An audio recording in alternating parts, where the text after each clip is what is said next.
The views and opinions expressed in this podcast are those of the individual guests. If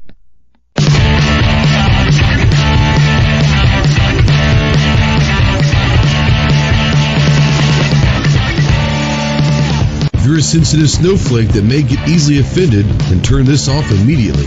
If you want to hear the real truth about the gun culture, then stick around. This is the Armed Citizen Podcast.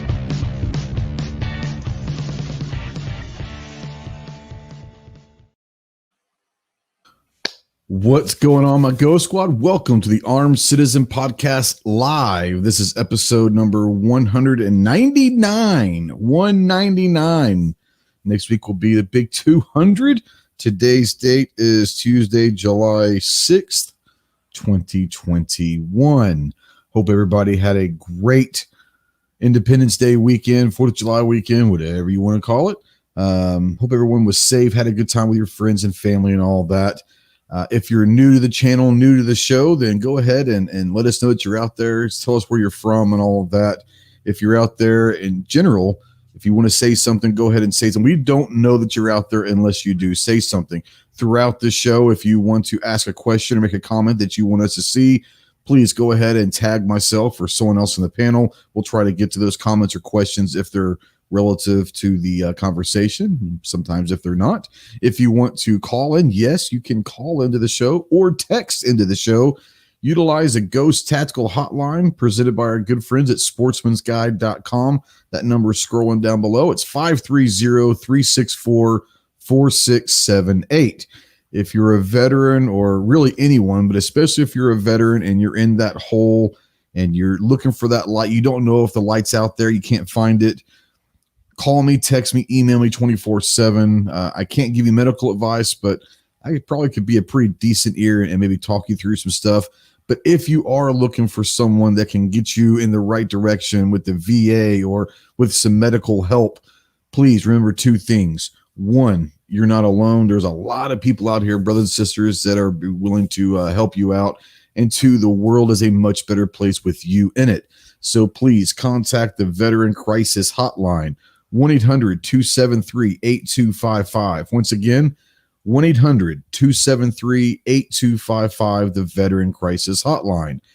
We are always going to be spotlighting the United States Marine Corps. So if you have any questions or want to find out more information about what it takes to earn the title of United States Marine, go to the website marines.com. We are a proud member of the Self-Defense Radio Network. It is a great website that hosts a lot of different pro-freedom, pro-gun, pro-2A podcasts. A lot of your favorite podcasts are over there. If you're looking for somewhere you can kind of jump around and find a bunch of different ones, please go visit selfdefenseradio.net. And as always, we do not ask for them. We do not expect them. But if you're wanting to send a super chat, first of all, that's a great way to get your question or comment read live on air, is to super chat. But all money from super chats will go towards sending care packages overseas to our troops down range. Let me get this off of me. I hate having this on me. So yeah, today's going to be a fun discussion. It kind of started yesterday, Clover, and I want to bring in Clover, a good friend.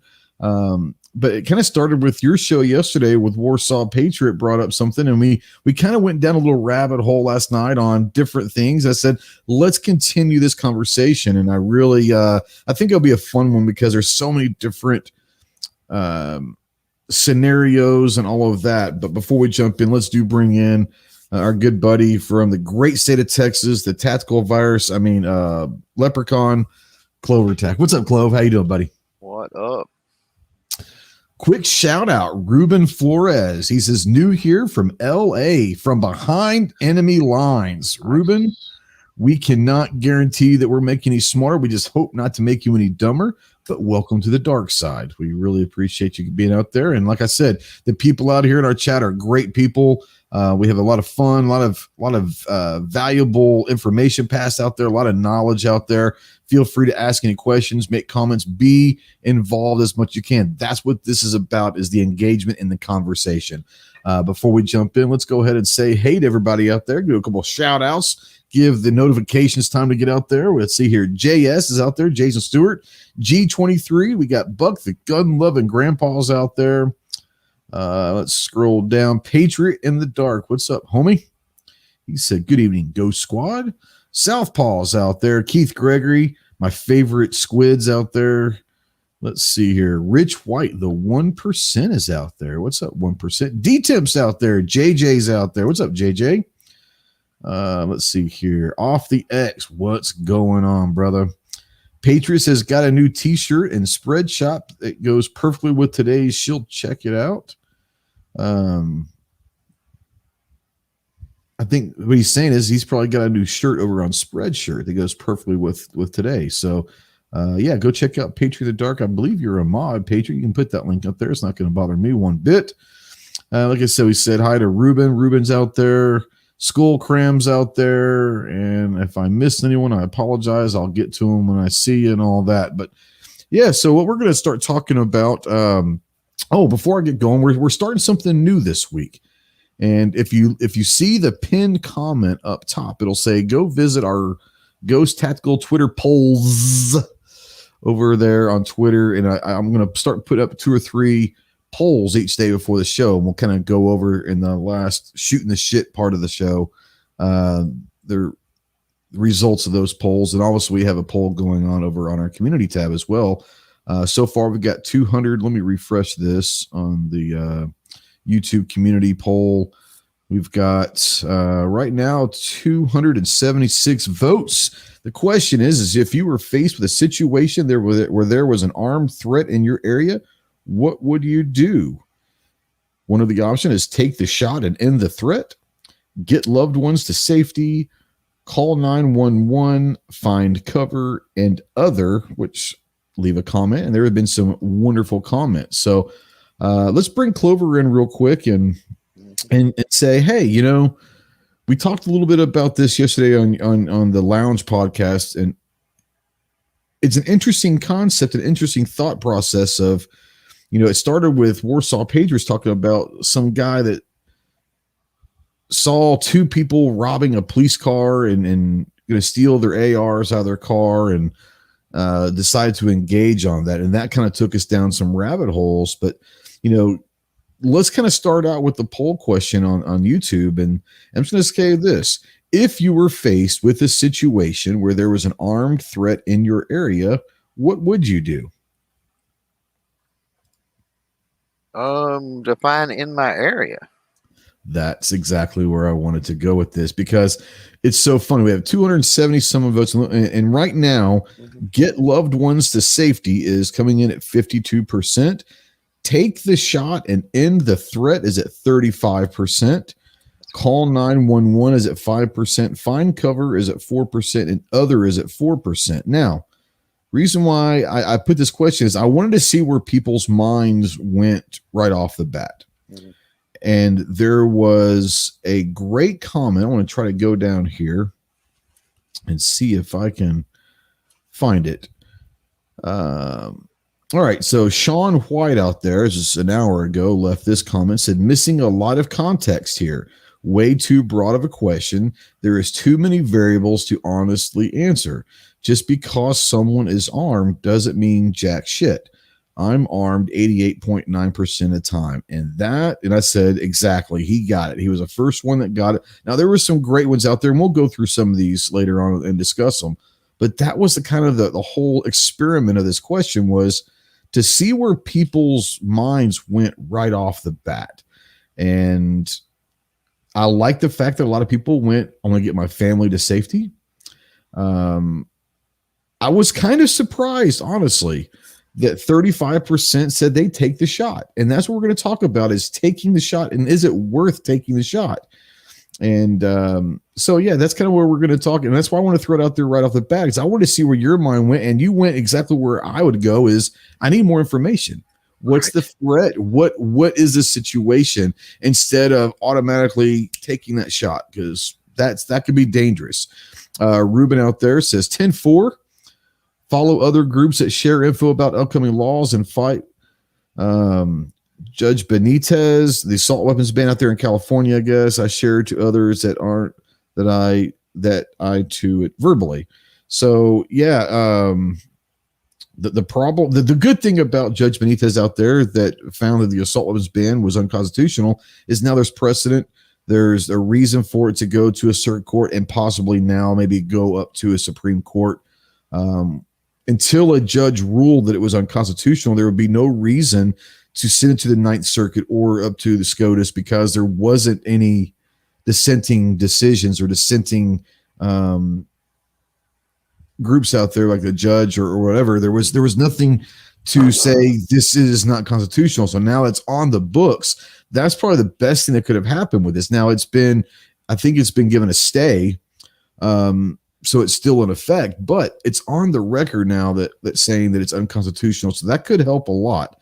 Isaac out there says, Semper Fi, brother, Semper Fidelis.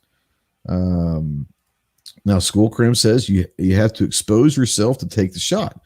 This is true. And this is something that, we have to talk about is when we go down this road of taking the shot or making that decision to take the shot, there are so many variables that go along into it. And it's not simply as I see this person who seemingly is a threat to me or someone else. So I'm going to take that shot. And so I want to kind of go off. And the first question I want to run through you, Clover, is if you were in a situation where there was an armed threat, not someone that's just armed, if someone is coming in, maybe holding up a gas station that you're in or a grocery station or something like that, they are armed, they are showing signs of escalating the situation. What are before you decide to draw and take that shot, what are some of the processes that you go through to evaluate and assess that situation before you decide what to do? I'm not asking you what you would decide to do, but what are some of the processes and thought processes that you would go through to determine? So what are you classifying as armed? Because if you're holstered or slung, that's armed. Like I said, this person is escalating. Right?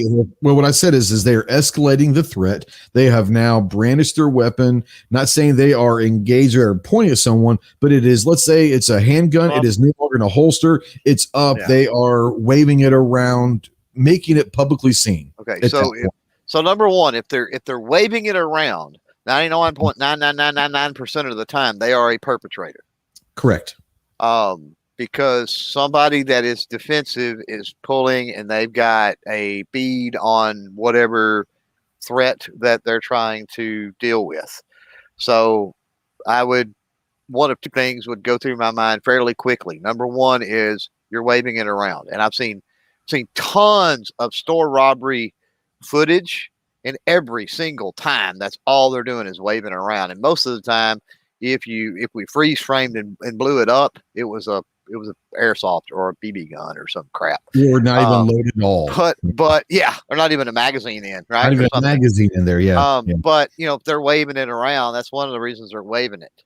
But I mean, you don't. Of course, you don't know that when you're on the other end. But yeah, that's one of the things that's a lot quicker for me to discern. And then that's this whole thing that people go, well, someone told down the street. It worries me that he carries and blah, blah, blah, blah, blah. But here's the thing. If he pulls it to defend himself or somebody, he's not going to be waving it around. I mean, who does that? Who waves a gun around to defend themselves? It doesn't make any sense. And so that's the first thing. Second, let's say that's not the case. Well, here's where it gets sticky when you're in public. And you're not the only one potentially carrying. So what if there is a threat identified by somebody else? You turn a corner or whatever the case may be, and somebody is up in the, you know what I'm saying? In the ready position.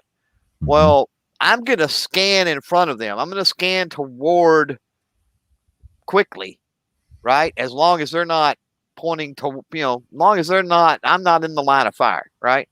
I'm going to scan to their point of aim. You know what I mean? To say, what are they pointing their gun at? That way that would help me identify the threat. Right. And I certainly, if that was the case, and they had somebody dead to rights, I certainly would not want to draw. I would not want to intervene. I wouldn't think, because I wouldn't want to take their focus away from what they're doing, which is dealing with the threat. That makes sense? Absolutely, it does. I would be ready in case it turned into the other person was shooting back or some situation, but I wouldn't want to make myself known immediately if somebody has the situation handled. I would want to play that backup role. That way I could potentially get the job done if I needed to. Yep. No, and the great thing is the whole point of this kind of experiment to kind of ask that question was to see where people's first reaction was. And like I said, I was very surprised that 35, over 1/3 of the 270 some odd voters said they take the shot. Now, I'd like to think that maybe that is people thinking positively that they would be able to take that shot. And the sentiment goes to, hey, I wouldn't be afraid to take that shot. But that was the whole purpose, is over a third of the people, so they take the shot. So they would take the shot seemingly without assessing the situation. I've got to think though that the problem is they're not thinking it through. That's what I'm saying. I think they would think it through if they were in that situation. I don't think they're gonna. Question. I don't know. I don't think so. Yeah, I think so. You got to have some faith in your fellow man, and we discussed that at length through this whole constitutional carry thing in Texas. And I just think if you're caring for defense of yourself and your family, again, you're not a complete freaking moron. Do you do stupid things? We all do. Are you likely to do? Can anybody screw up? We're all human. It can happen. Yep. But, I think odds are they may answer that question that way. But I think if they stopped and really thought about it, you know what I'm saying? They were viewing it as the threat's happened already. The threat has happened already, rather than I need to identify. I need to be sure it is a threat first. Right. Interesting out there. The second initiate said, what if you turn the corner and it's a guy in desert linens with an AK-47 hip firing into the crowd? That's a completely different scenario, because you're going to hear that before you turn the corner. You're going to hear it. Well, I would hope so.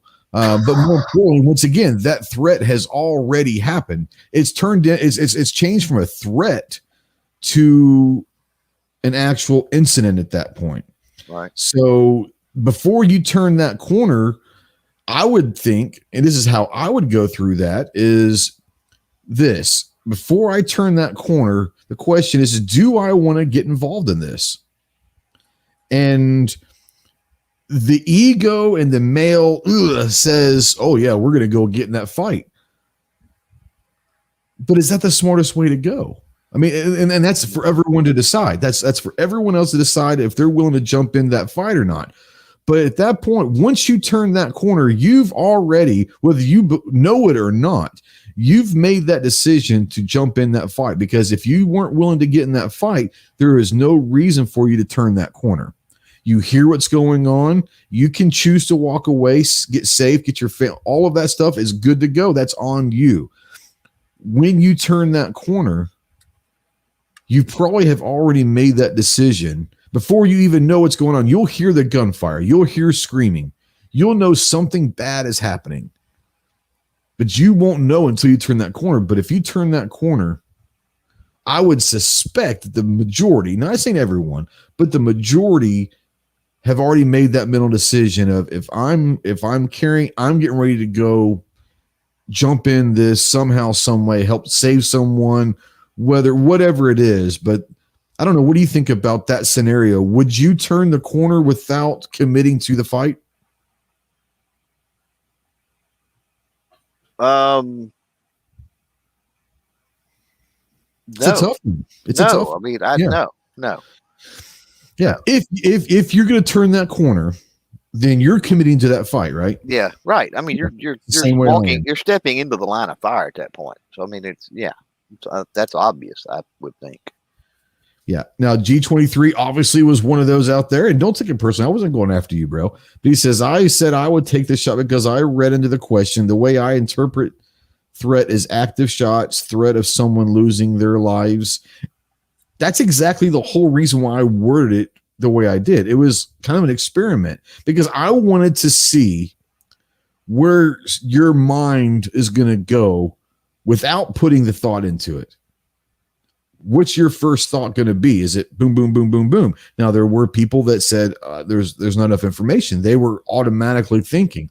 And I'm not saying, G23, that you're wrong in any way. That's just how you assess that information and you assess that situation. So, but this is kind of a cool thing to kind of go through is to see. It's kind of one of those things where you see on Facebook or something, and it's a sound.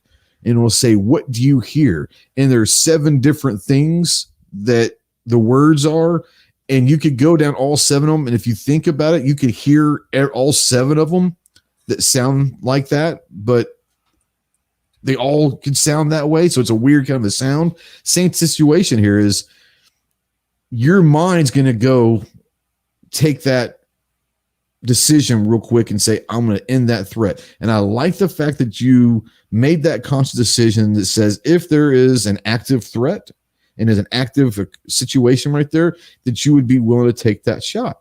But the question is going to be now is it worth to take that shot?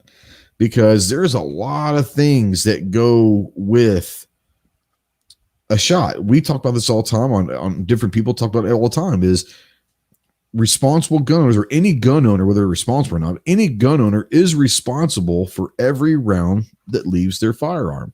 Yep. Whether it was a clean shot, dirty shot, makes no difference, a negligent discharge, whatever it is, you're responsible for every round that comes out of your firearm. And so it's interesting to think of the scenario, Clove, that, some people's minds go to get my family to safety. Some people's mind go, I want to take that shot. Some people's call 911 or whatever. And someone were like, I don't have enough information. That's awesome, because that's what we are. Everyone's going to be different, but it is going to be something that we're going to have to assess in our own way.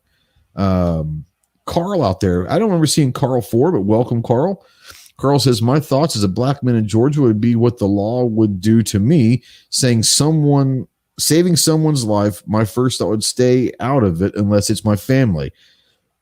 And to be honest with you, that is more down the road of where I stand. Yep.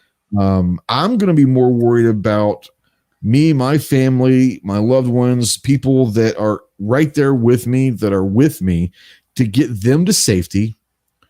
And then once I get them to safety, I will reassess the situation and decide, do I go back and help, or do we, and we won't know until that scenario, because we don't know, are there other people that are carrying inside that could be friendlies that could stop that threat? We don't know. We have to reassess. But my initial thought would be get my friends and family, my loved ones, to safety.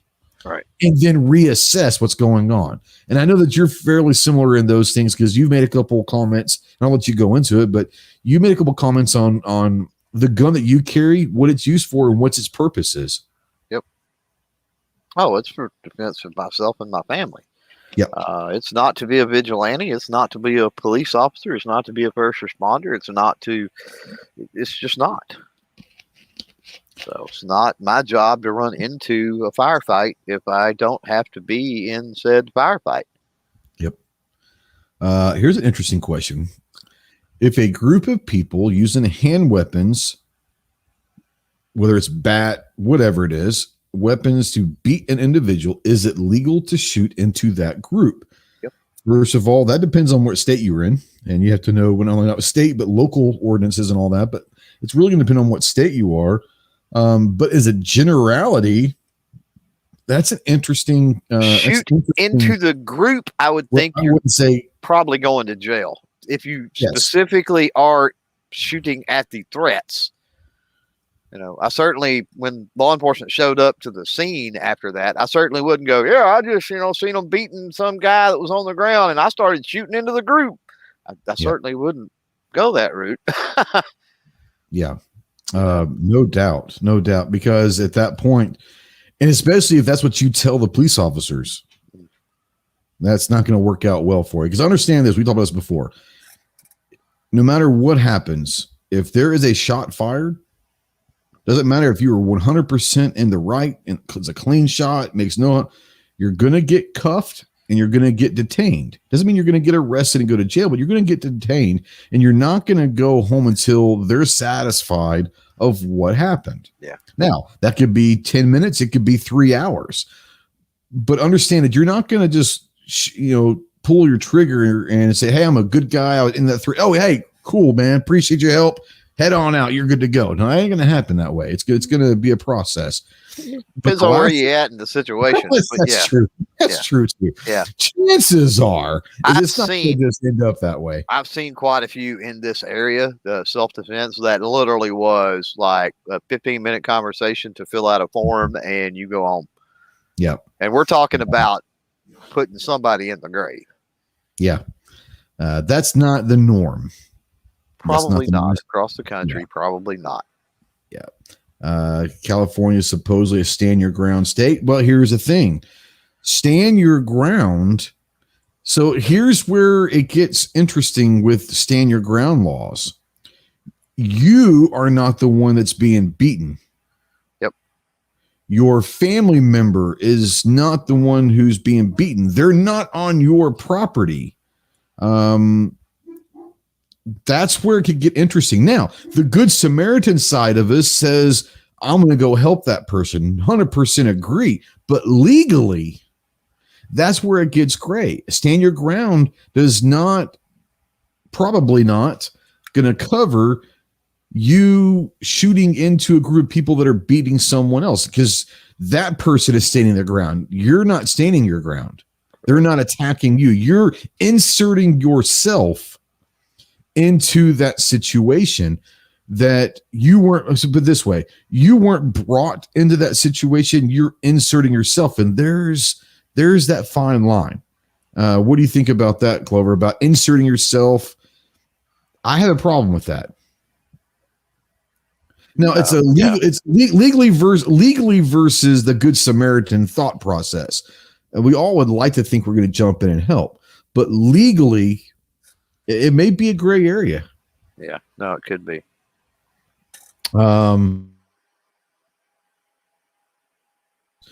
G23 says California is not a stand your ground. 90% sure it's a duty to retreat. I don't know. I don't live there. I can say that Arkansas, we have been a duty to retreat forever, and we just now this year got stand your ground, which is crazy. Why? But we are a stand your ground state now, which is nice. But it's just interesting. Okay. Looks like, Patriot out there sends a text, but I think it's a link to his Spreadshirt. So let me go over here real quick. Pretty sure he's a mod, but let me get this link, and I'm going to copy this link. And I'm going to put this out into the chat. Go check out our good friend Patriot in the Dark. This is his Spreadshirt. So go check that out real quick if you guys want. Not right now, or you can right now. Just do it in a different tab or whatever. So let's go through a couple of these because I think there's some really good comments in here. Mad Sexy that had great comment. It was probably the most honest comment I've seen. He said, I couldn't give you a true answer until that's what happened to where it actually happens to him. I can say I do this, I do that, but when in the heat of the moment, adrenaline pumping makes things different. And that is the one thing. Oh, he said he did as a joke. Well, okay. I'm like Ron Burgundy, dude. You put it in front of me, I'm going to read it. So it is what it is. But no, and that is something that most people don't realize. I think we all would like to think that we are ready to take that shot, that we're willing to take that shot. Because I talk about this all the time. And we talk about if you're going to carry, I only want people, and this is kind of people that don't like this, but, I'll tell this all the time. If you're not willing to take that shot, then I don't want you to carry until you are ready to take that shot. And that is a mental decision only you can make. Is we can talk about carrying all the time, but why carry if you're not able or willing to take that shot when it is absolutely time to take that shot? So we start talking about adrenaline. We start talking about you can train all you want, but until you're in that situation where you actually have to draw and pull that gun and take that shot, you really don't know what that situation is going to be like. And that's just something that, you know, it could be scary for a lot of people. Once again, I'm under the thing of if you know you're not able to take that shot, then don't carry until you are. And I'm one of the biggest proponents of concealed carry or carrying in general, but I'd rather you not carry if you're not going to take that shot, because at that point you could be more danger than help in that situation.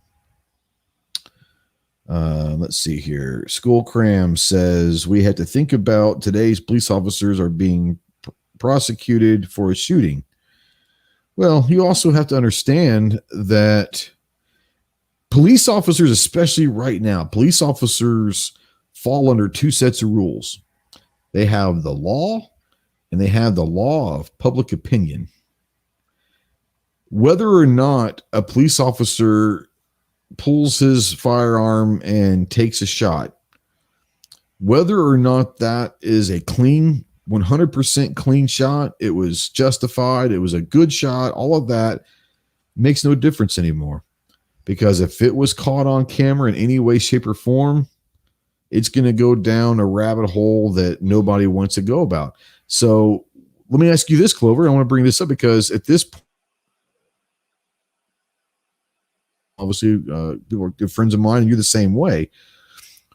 Have you had any discussions with any of the police officers? Are police officers? What do you think? I'm going to get your opinion. Do you think police officers are now going to be more hesitant about drawing and taking a shot because of what the public opinion and aftermath could be? And then the second part of that question, when it goes to you, is could that be more dangerous for? You're breaking up, bro.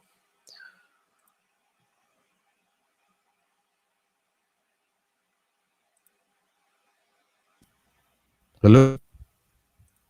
Am I back? Is that me or is that? Can you hear me? Can you hear me? I can, yeah. Okay. All right. I don't know. So I don't know if you heard the question, but the question is do you think that police officers are going to be more hesitant and make the decision to draw and fire at a threat? And the second part of the question is if they are more hesitant, could that be more dangerous? Anywhere around here, that answer to that question is no. Okay. Yeah. No. I mean, they're going to have their body cams, and they're not going to be too concerned about it. In the bigger, more metro areas, I can see where that is potentially a problem. But yeah around here, nah. Yeah. So the Kyle Rittenhouse is going to come up again. It always does, and that's okay. So Kyle Rittenhouse is being persecuted for sure because he was the victim that shot back to defend himself. Now, I'm going to have a little bit of a different take on the Kyle Rittenhouse. I'm not saying that I think that he is wrong in any way. I do. What I think that the problem is, no, what I'm saying is I think he was justified in the shots that he took. Correct. I think his shots were justified. The fact that he was there worries me.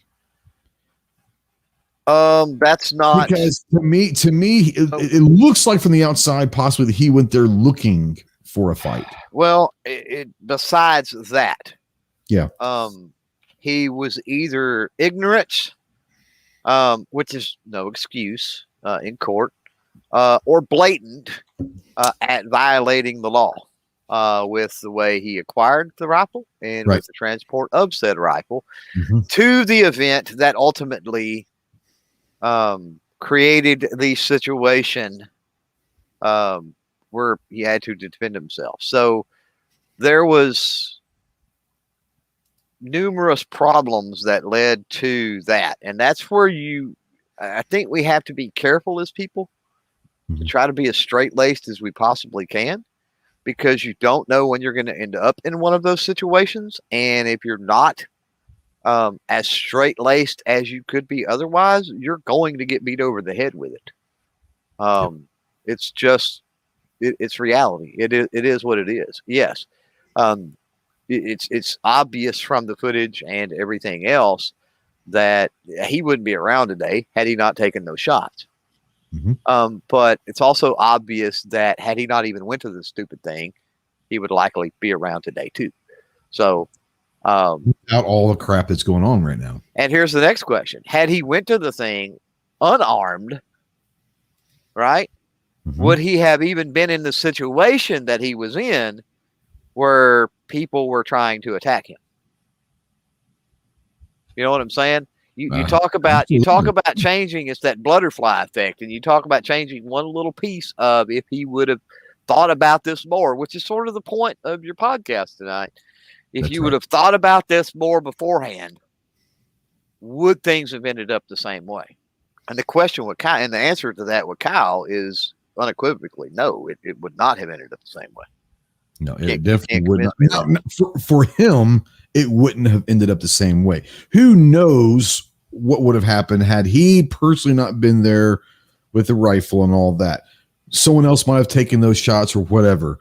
But the aesthetics, the visual, the idea of someone who should not have been in possession of that firearm, that really had no reason to be at said place, is now there with a firearm. Clean shots, clean shoots. There's no doubt about it. The footage proves that.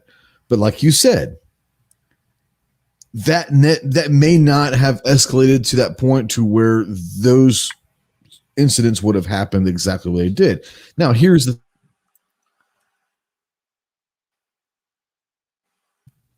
when a good guy with a gun, we always talk about good guys with a gun stopping threats and all of that, the clean shoot, saving people's lives, saving whatever you want to go down that road.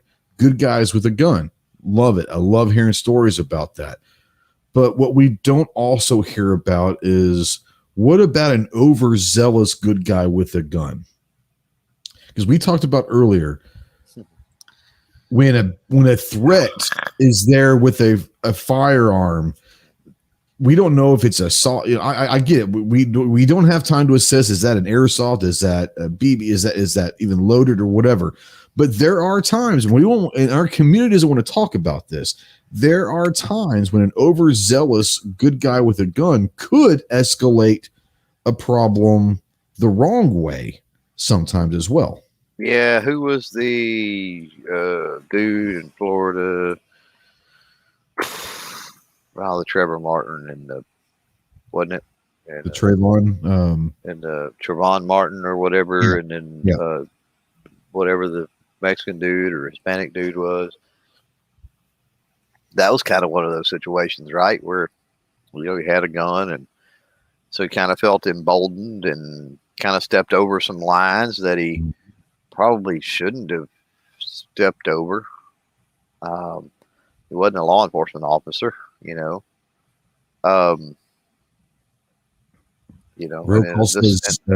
Zimmerman. Zimmerman, yeah. And then things ended up bad. I mean, what could have been, I guess. And so when you're readying yourself for some of these situations, I think that it's important that you think about all the different angles.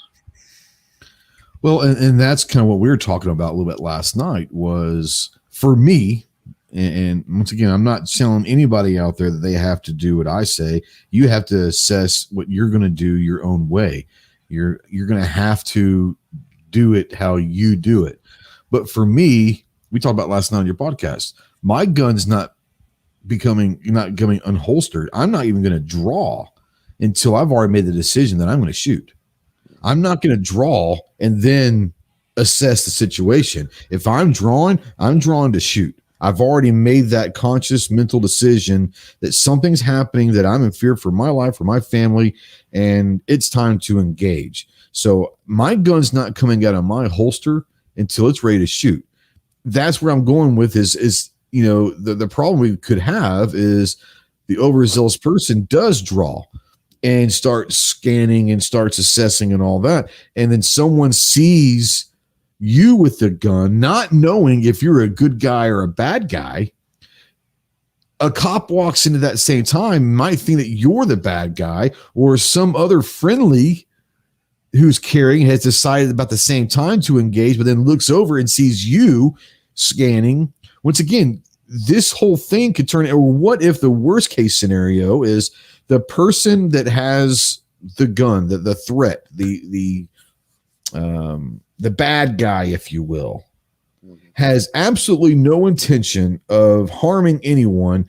It's a scare tactic for him to get money to go whatever. It's a scare tactic, and it's a very good scare tactic. But nonetheless, the intent that we didn't know about at the time, but the intent was never to utilize it to hurt anyone. Right. But now you've drawn, and now you're aiming down the barrel, but you haven't shot because now you're just assessing with the gun out. You've increased this whole tension now to where now he's in fear of his life. So now he starts shooting. Potentially, yeah. Potentially, but where that intent was never there. So that's one of the things also is we have to always be considerate of what the situation is, because we as good guys with guns could potentially escalate an incident that shouldn't have ever gotten to that level. So once again, it's one of those things where you're going to have to do all of that yourself and go through your process yourself. What's a priority for you? What's it going to take to pull that trigger or to draw and take that shot? Taking the shot is the last thing of about probably 30 variables that need to be decided on very, very quickly. And there's really no way of doing that. There's no way of practicing that. There's no way but you need to start at least going down that road of thinking, for me, setting aside on paper, what are the criteria that it's going to take for you to decide I'm jumping in this fight? Right. And only you can do that. Mm-hmm. Jason said last week, didn't an Indiana cop shoot a good guy that just dropped a cop killer maniac? I don't know. I haven't heard. I don't watch news anymore. So I hear news through this world out here. I don't watch news anymore. So I don't keep up with, I'm sorry, all of that stuff. But yeah, I mean, once again, a good guy might have stopped a maniac, but the cop might not have known what happened beforehand. The cop shows up. Once again, chances are that's the beautiful thing about carrying every day is you are that first responder. You are your own personal security or whatever you want to call it. So you're going to be able to assess and maybe end that threat before police get there. They could be anywhere from 3 to 12 minutes away, maybe even more, depending on where you live. So you're probably going to be able to assess that and make that decision before a police officer gets there. But when a police officer gets there, I hadn't thought about this, but let's go down this rabbit hole. What if you have decided to end that threat? You've had to end that threat and you've done it successfully. The police show up. The police don't know who the good guy and bad guy is. They don't know what's going on. They've heard shots fired at the Easy Mart on Main Street, and they're hauling ass to get there. They're going to go there, and the first person they see with a gun, they have to assume anyone at that time with a gun is a bad guy until they assess the situation. So if a cop shows up and you have done your job and ended that threat or whatever, at that point, reholster your gun, put the gun on the ground, hands up. Hey, right. Please put your gun up? You got the gun in hand, because they're not going to care that you're a good guy at that point. Don't put yourself in a position that you could be a victim, because they haven't assessed the situation. They know shots fired at Easy Mart. Let's get there quickly. Boom. Yeah, if law enforcement says drop it, you drop it. That's right. You argue with them. You argue with the judge. You don't argue with the. What's that saying? I'd rather be judged by 12 than carried by 6. Yeah, that works the other way too. Yes, it does. Yes, it does.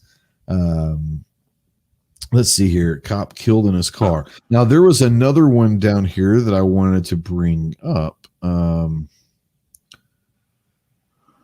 because now I'm not going to pick on G23, but this is something that needs to be talked about. Come on. Well, I know. I'm going to pick on a little bit. But if you neutralize the situation, your family is safe. Is that the only way your family can be safe, is by neutralizing that? First of all, is your family in direct threat of that? You know what I'm saying? So once again, there's a whole lot of context that needs to be added, you need to assess and all that. If you're one of those that your loved one's safety is, the only answer is to take that shot. But that should be the absolute last resort. It should be the absolute last resort. Now, Buck out there, this is one of the things that I wanted to talk about, because I was surprised that only 5% said call 911. Buck says, you call 911, tell them what you are wearing and that you are a good guy. Now, the sentiment is wonderful. Okay. I love say hi to him real quick, but, the sentiment is great. Call 911. First of all, call 911 and tell them what's going on, because the person behind the counter might have a shotgun pointed at their face. They're probably not going to get a chance to call 911. So call 911. Now, the sentiment of telling them what you're wearing. Hey, I'm wearing a red hoodie that's got St. Louis Cardinals on it with a white hat and jeans. I'm a good guy. That sounds great. But I'm going to assume that the cop doesn't care if you say you're a good guy or not, because the bad guy could be calling and saying, I'm the good guy. Let's just be real. That could very well happen. But I like the idea of calling 911 and get that going, because if everyone just assumed that someone else is going to call 911, then no one gets them called. But yeah, Patriot says that's when you take off your jacket, exposing your freshly purchased T-shirt that says #goodguy. Exactly. But I love the sentiment of that. But you also need to understand that they're going to go in, whether they're told that the guy in the red hoodie is a good guy, they're going in there. Everyone's a threat until they're no longer a threat. However that goes down. Hopefully they keep their cool heads. No shots are fired. People are detained. They figure out what's going on. Hey, this is a good guy. Okay, boom, you're good to go. This is the bad guy. But just because you call 911 and say, hey, I'm the good guy, please don't expect the cops to just walk in and say, that's the good guy. He told us he was. He told us he was a good guy, so we're going to trust him. I'm not going to trust anybody. Right. I'm not going to trust a soul that says they're a good guy until I know that they're a good guy. That's just me. Let's see here. Guns and Barbecue says, if you're with your loved ones, have them call 911 while we assess the situation and choose the best course of action. As many people as you can get to call 911 in a situation like that, the better. I mean, let's just be real. Now, this is going to be interesting. McCluskey's should have, this is from Second Initiate. McCluskey should have remained behind their planter. Any thug in the crowd could have pulled out a pistol and shot them before they could respond. Yeah. Agreed on a lot of different levels. They probably should have stayed inside the house. And, here's the thing. Once again, you're talking about someone or a couple people that inserted themselves into a situation. Were people trespassing? Yep. Could they have done some damage to their house, their vehicles, their yard? Yes. Is that worthwhile to come out?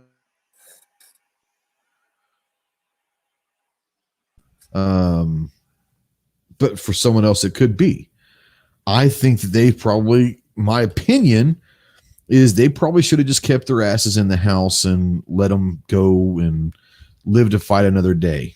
That's just me. But I don't know. What do you think about that whole McClellan? Would you have gone out and inserted yourself in that situation? Probably not. I mean, them being on the lawn is not was not a good thing. It wasn't tactically sound, especially not with the mob out there. Yeah. It just made no sense. But yeah, and Real Call says people in the crowd did have guns. Exactly. You're inserting yourself into a guy with a gun there to protect your property and all of that.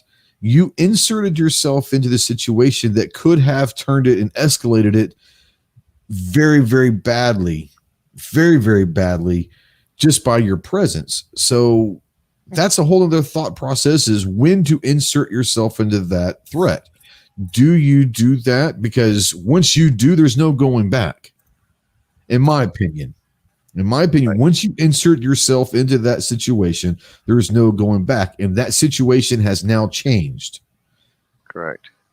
So it's just one of those, it's just what it is. I don't know. I know there's a lot of people that the Kyle Rittenhouse and the McCluskeys and all of that. I get it. But they inserted themselves into these situations. And that's what, Kyle Rittenhouse wasn't just happened to be walking down that street when the riot took place and was caught in the middle of it. He inserted himself. The McCluskeys inserted themselves into that mob. That's a different situation. That's a whole different. And I'm not saying that I disagree with what they did or that I think that they were bad people, but let's just be real about it. And this could be something that might not be the most popular thing, but let's be real about it. You insert yourself in that situation, it's a whole other dynamic. And at that point, we don't know what the legal system's going to do.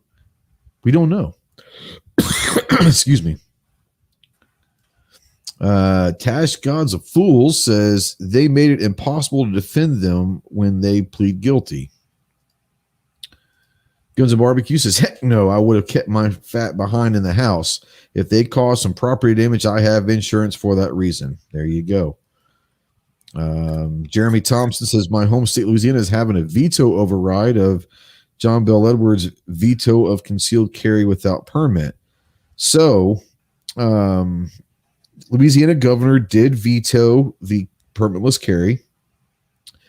I have not. Now, Jeremy, is there an update of when that vote is taking place? Is it happening now, or is it this week, or when is that veto override vote going to happen? Because that'd be interesting to hear the results of that. Patriot says, you cited guys who have it rough. I'm just going to wait until I get hands on. There you go. That's funny. I only go out to Walmart with the mother-in-law, too scary to mess with, but if she got taken out, it's all good for me. That's Jason. I think he's having a little fun.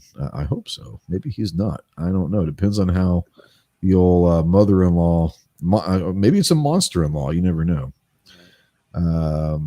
Agorizer out there says, okay, so Jeremy says 20 to 24. So that doesn't sound good. If it's 20 to 24, it doesn't sound like they're going to override that veto. So Louisiana might not be getting permitless carry. I don't know. Agorizer says maybe if LEOs had been allowed to do their jobs, people wouldn't feel a need to insert themselves. See, and I agree to a certain extent, but LEOs are human beings also. And let's be real. I cannot speak for everywhere, but I can tell you the vast majority of law enforcement officers that I know around the state of Arkansas, if they're not training or practicing on their own, very few of them are ever put in situations at a range through training or hell, just going to range to shoot. a lot of them are not put in the situations enough to help them make those decisions. So I don't necessarily blame them, but they could do it on their own. They could go seek out training. They could go seek out a lot of different things and all that. But most LEOs are not prepared either for that situation. That's just the reality of it. Whether they are in the right or the wrong, being able to do their jobs, a lot of it comes down to a lot of the departments don't have the money to train their officers. They don't have the money to send them to the range on a regular basis to become proficient. A lot of law enforcement officers had never shot a gun before they went to police academy, and they might not shoot a whole lot of police academy, and then they might go a couple years without shooting and qualifying for the police force. So understand that sometimes the firearm side of a law enforcement officer is limited experience at best. Many police officers don't like firearms as well. And that's a reality also. But I agree that if law enforcement officers were allowed to do their jobs or were given the tools and the support to become better at their jobs, that would help. And that is not their fault. I do believe that there is a lot of really amazing police officers out there, law enforcement officers, but a lot of times they are not given the tools, the ability, the support to do their jobs as well as they could. And that needs to change. Obviously, I am not one of those that believes that the police need to be defunded. I'm on the other. He said that's when the vote is 2020, the 20th to 24th of July. So that second to last week of July is when it's probably going to be voted on. Jeremy, let me know. I'll try to keep up with that, but I would like to see, hopefully that overrides. Being down there in Louisiana is right below us. Jeremy, I want to ask you this is, what's the sentiment statewide? Were people upset that the veto happened, or was that expected? Because I don't know. I don't keep up with Louisiana politics, but since you're right below us, I'd be interested to know. Let me know. Let's see here. Agorizer said, I'm just saying that politicians kept the law at bay, which let rioters running free, thereby encouraging regular folks to get in it. Well, I get what you're saying, and I don't disagree with you. I think that the politicians at many levels, federal, states, local, city, county, whatever, have a lot to do with the riots and all that, because they have basically said that we are allowing people to, I'm not saying riot, but they're going to let them protest, and protests turn into riots a lot of time because the politicians don't want to upset a group of people that want to protest. That's cool. I get it. Encouraging other people to get involved. I think that people are going to get involved if they want to get involved. Once again, they're inserting themselves into that situation. Whether that's a good thing or bad thing, that's up for you personally to decide if that's a good thing or bad thing for you. But once again, if there is a protest march going down on Little Rock and it could turn into a riot, I'm not going to go down there, period, because it doesn't have anything to do with me. They're exercising their First Amendment right to assemble. Now, if it turns to riots, I understand that. That's a whole nother issue. But I don't have to be the one that goes and stops those riots. I don't have to be the one who inserts myself into a dangerous position for something that doesn't affect me directly. So I understand what you're saying about the politicians going and saying, hey, we're going to let these people go. And now a lot of the reason why the protests turn into riots is because there are the opposition there protesting against their protest. And that's when it becomes ugly. But once again, I don't think it's the right idea to insert yourself into that situation to be the one to stop that situation. That's not your responsibility. That's not your job. That's just my opinion. If you want to make that your responsibility, hey, Go be Batman all you want, but a vigilante is not necessarily a hero. That's just someone that takes the law into their own hands, and that doesn't always work out well for people. But yeah. Jason says, again, a lot of respect for local LEOs after I saw them shoot a run and gun at the range. Definitely rather be their friend than foe. Yeah, I'm not saying that all LEOs aren't trained. There's a lot of them that are great, but I can tell you that small town, small county, rural fire sheriffs and local police departments, a lot of times they're not going to utilize the limited funds they do have for training. That's just the way it is. Do I think that's right? No, I think that they should go and get trained. They should be, I'm not saying I want to militarize the police force, but I think that law enforcement officers should be trained in certain military aspects. They should be held to a standard. If you're going to not only let them, but almost force them to carry a firearm as a part of their duty loadout and uniform, then I think that you have the responsibility as that sheriff or that police chief or that city council or whatever to, if you're going to force them to carry that gun, then they should be trained as highly as they can. And don't sit there and not say we don't have the funds for that. Then if you're not going to go get your law enforcement officer trained, then you shouldn't force them to carry a gun. That's my personal opinion. Yeah. Are you back? You're back. Yeah. Okay. Yeah. Patriot of Dark says, do you mean these training places wouldn't give a discount to a whole department that asks for training? It doesn't matter. I'm telling you, man, if you live in rural Arkansas where I live or rural Texas where Clover lives, it may not matter if it's not free. There's a lot of police departments and sheriff's departments that don't have control of their own budget. Okay. So here, our sheriff's department's budget is controlled by the quorum court. It's not like the sheriff can just go and say, hey, I want to take my guys and we're going to sign up for this training class. Yep. If it's going to come from their funds, they have to get that approved by the JPs. So funds, and they had to get everything approved by the quorum court. And so what happens? They may not get any training because it's a lot of red tape just to get some guys training. So it's one of those things that, I don't know. It's different. It's different everywhere, It's different everywhere. And I'm assuming it's probably the same way down there. I mean, do your police officers, they do a lot of training down there? Not a whole lot, honestly. Yeah. No. I mean, your day-to-day, call them street cops or deputies.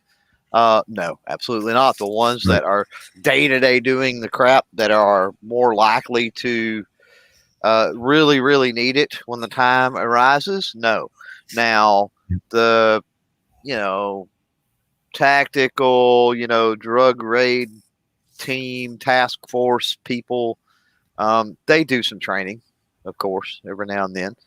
But that's what I was fixing to say. Even when you run let's say a 3-man department, the chief with 2 officers, who covers the city or the county or the whatever while you're training? I mean, seriously. No, that's exactly because I was getting ready to say that, because Patriot out there says, do you mean KD wouldn't travel to these remote places? And I'm not going to use KD. So I'm not going to call anyone out. I'm going to say that I know a lot of firearm trainers that would travel for free, but I know a lot of them that say to hell with you. Let's be honest about it. To a lot of firearms instructors, it's a business. They're not going to go anywhere they ain't getting paid. No matter what. I'm just saying. I'm not saying KD. I'm saying that there are. But there are a lot that will, if you find the right ones, especially instructors that maybe be former law enforcement. They probably be more apt to do that. But you were right about going out there and all that. If you're going to take your force, and let's say it's 6 people, and they're working 3 or 4 at a time, and they're, like you said, if they go to the training class, who's going to cover the shift?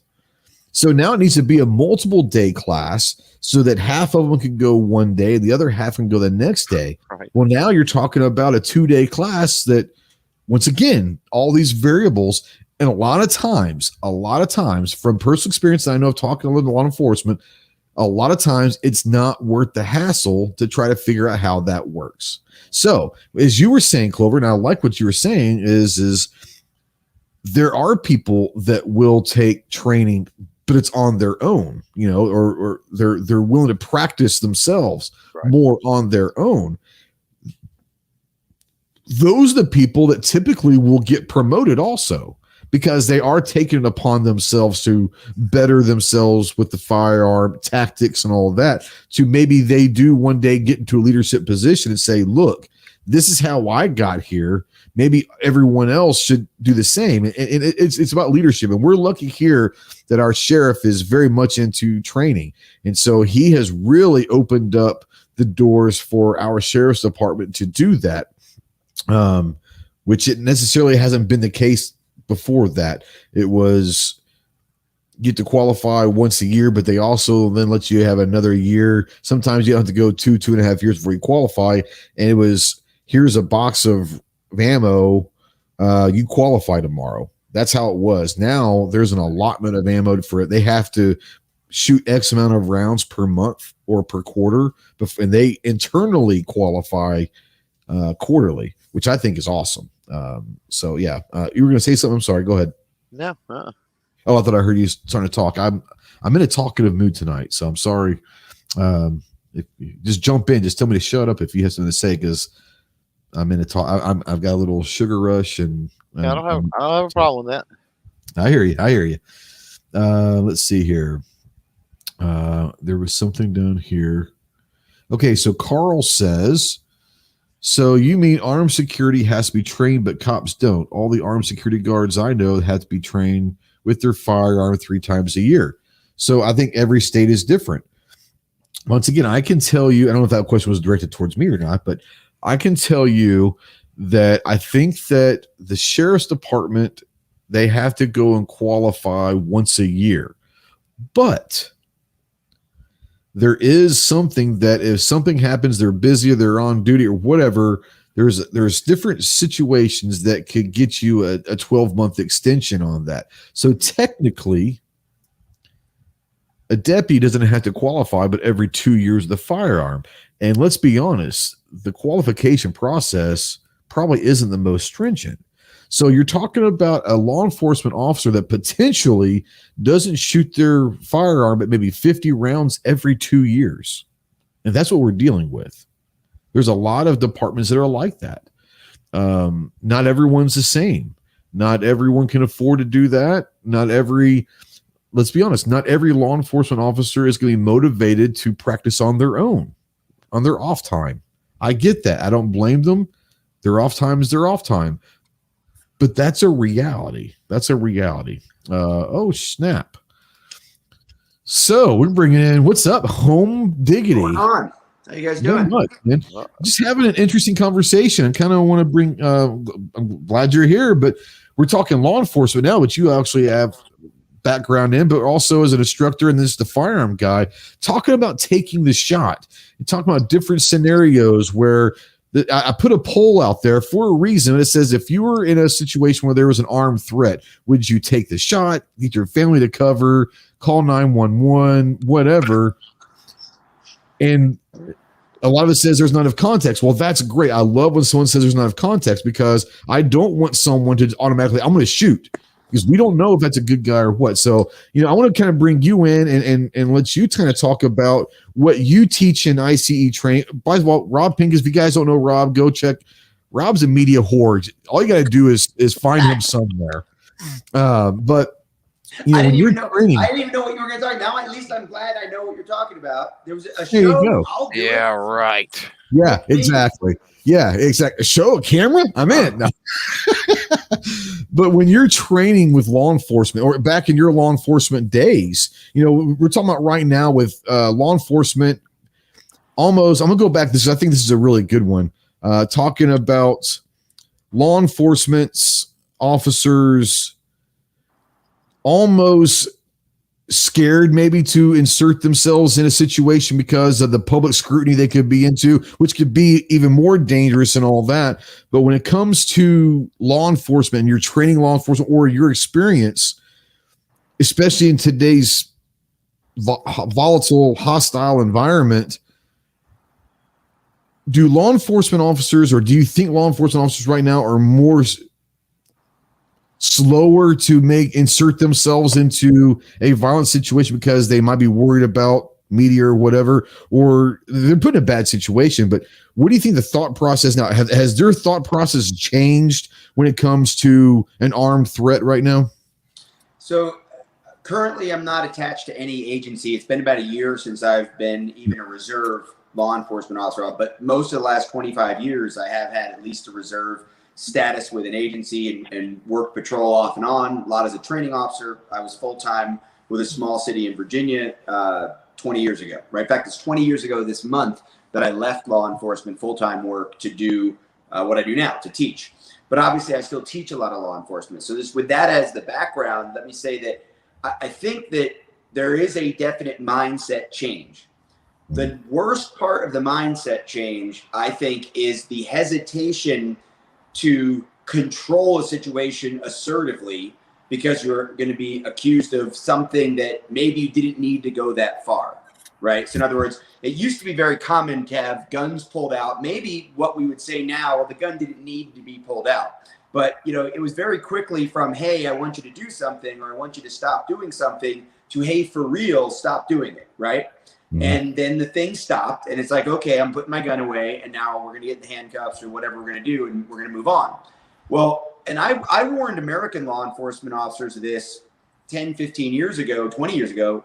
This was starting to happen in other places around the world where just pulling your gun out was considered a lethal use of force. It was a documentable use of force. You had to write a report about it. And then about 15 years ago, we started to see some agencies do this in the U.S. Now there are a lot of agencies over the last 5 years, and I think we're going to see more and more of it. Every time that gun comes out of the holster, you have to write a report about it.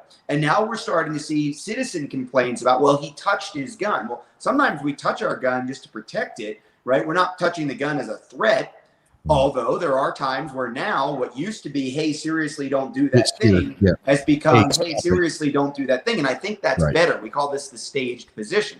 So like I said, I probably pulled my gun out a lot of times when I shouldn't have. And by default, the fact that I didn't shoot anybody probably didn't need to, where I could have upped the ante on my presence by just grabbing the gun and saying, hey, no, really, or I could have just had better presence in the first place, or maybe given better commands. So we are training officers to do things better in a lot of ways. I don't think in the moment of like the active school killing going on, I don't think there's officers hesitating, right? In the guy who pulls a gun out, I don't think officers are hesitating in that moment of counter ambush. I think the hesitation and the hemming and hawing and the politics and the fear about the cameras, and you're wearing a body camera and there's a dash camera and that person has an iPhone 12 and that's a surveillance camera. I think those worries are in the much lower level areas, right, that potentially can turn into bigger problems because the officers weren't very assertive and confident and dominant at an early outset. And then maybe some potential attackers might see that as weakness and think they can get away with something they can't get away with, and then it escalates to a shooting. I think about that guy that fell asleep at the Wendy's parking lot in Atlanta about a year ago, right? Yeah. And they had to wake him up, and then they wanted to arrest. Then they gave the sobriety test, and then when it came time to arrest him, the guy started fighting. But those cops never really took dominant, assertive control. Did not use good unarmed tactics to control the guy. The guy felt desperate and/or emboldened, grabbed the taser, and it led to him getting shot and killed. Now, was that a failure on the officer's part? Absolutely, 1,000%. Was it caused because they hesitated to be dominant and assertive early on in that relationship with that guy? I don't know, but that's the kind of thing that I see being the problem that you're talking about. That makes sense. Long answer, but I want to give context to it. No, and that's the whole point, is the context, because I put a very vague question out there for a reason today, because I wanted to see and experience where people's minds went. 5% said they called 911. 5% said 4% said they'd find cover. 52% said they would get their loved ones to safety, which I like. 35% said they take the shot and the threat. Very few people left a comment said, I need more information. What's the context? Just because you're armed doesn't mean you're a threat. Just because you're a threat doesn't mean you've escalated into a full-on incident at that point. It's not an actual shooting. There is not that variable there. Not saying that they're wrong by saying they take that shot, but that's the whole idea of this is the mentality checklist that you're going to have to go through before inserting. That's where it is we as private citizens that carry, most of the time, we are inserting ourselves into a scenario. And is that a good thing or a bad thing? We talked about Kyle Rittenhouse. We talked about him earlier. Very justified in the shots that he took, but why was he there? The McCluskeys, could they have just stayed in their house and let people destroy their yard? Or yes, they could. They inserted themselves. And that's what I'm trying to get to people that, especially that might be new to carrying or thinking about it, is these are some of the thought processes that you're going to have to go through when it comes to taking that shot. Is you're inserting yourself probably into a scenario. So that's kind of what I want to talk about. I don't think the question really, and I understand why you did it that way. Yeah. I don't think the question for most people is whether they shoot or not. It's probably whether they should get involved or not. That's or it. Whether they should get their gun out or not. That's it. Right? And those are very good questions. There was somebody post, I forget what it was, somebody recently posted a quote from Jeff Cooper, and it was something like, when attacked, the best course of action is often to counterattack. And it was like, okay, that's great. The problem is, are you really being attacked? Right? Yeah.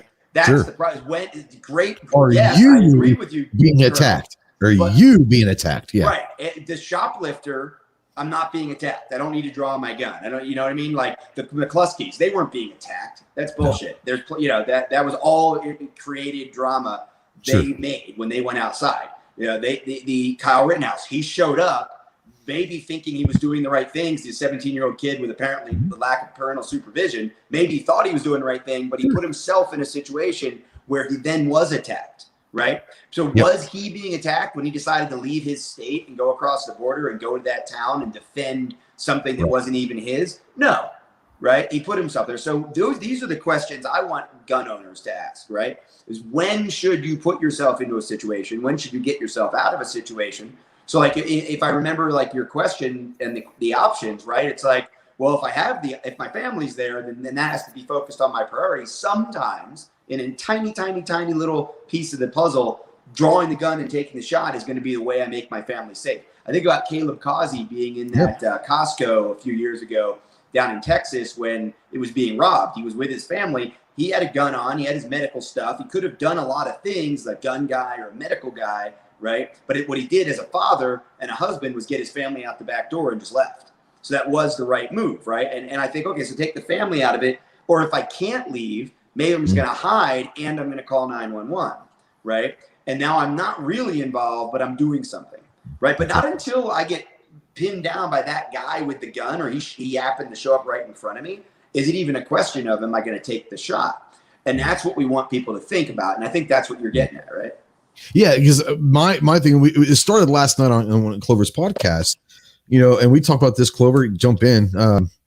But I told people, for me, I'm not that guy who's going to draw and assess.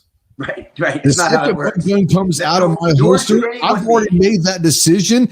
My gun leaves a holster, I'm shooting. I've already made that decision, So that's where I'm kind of hoping is that people are understanding is there is a lot of variables. There's a lot of decision process that have to occur before your hand gets that gun out of the holster. For me, once that leaves a holster, it's happening. I've already made that decision that this is it. A question that came up earlier, scenario came up earlier is, what if you hear someone shooting into a crowd around the corner? Well, here's the thing.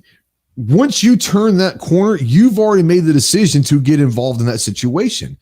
But you don't have to go help.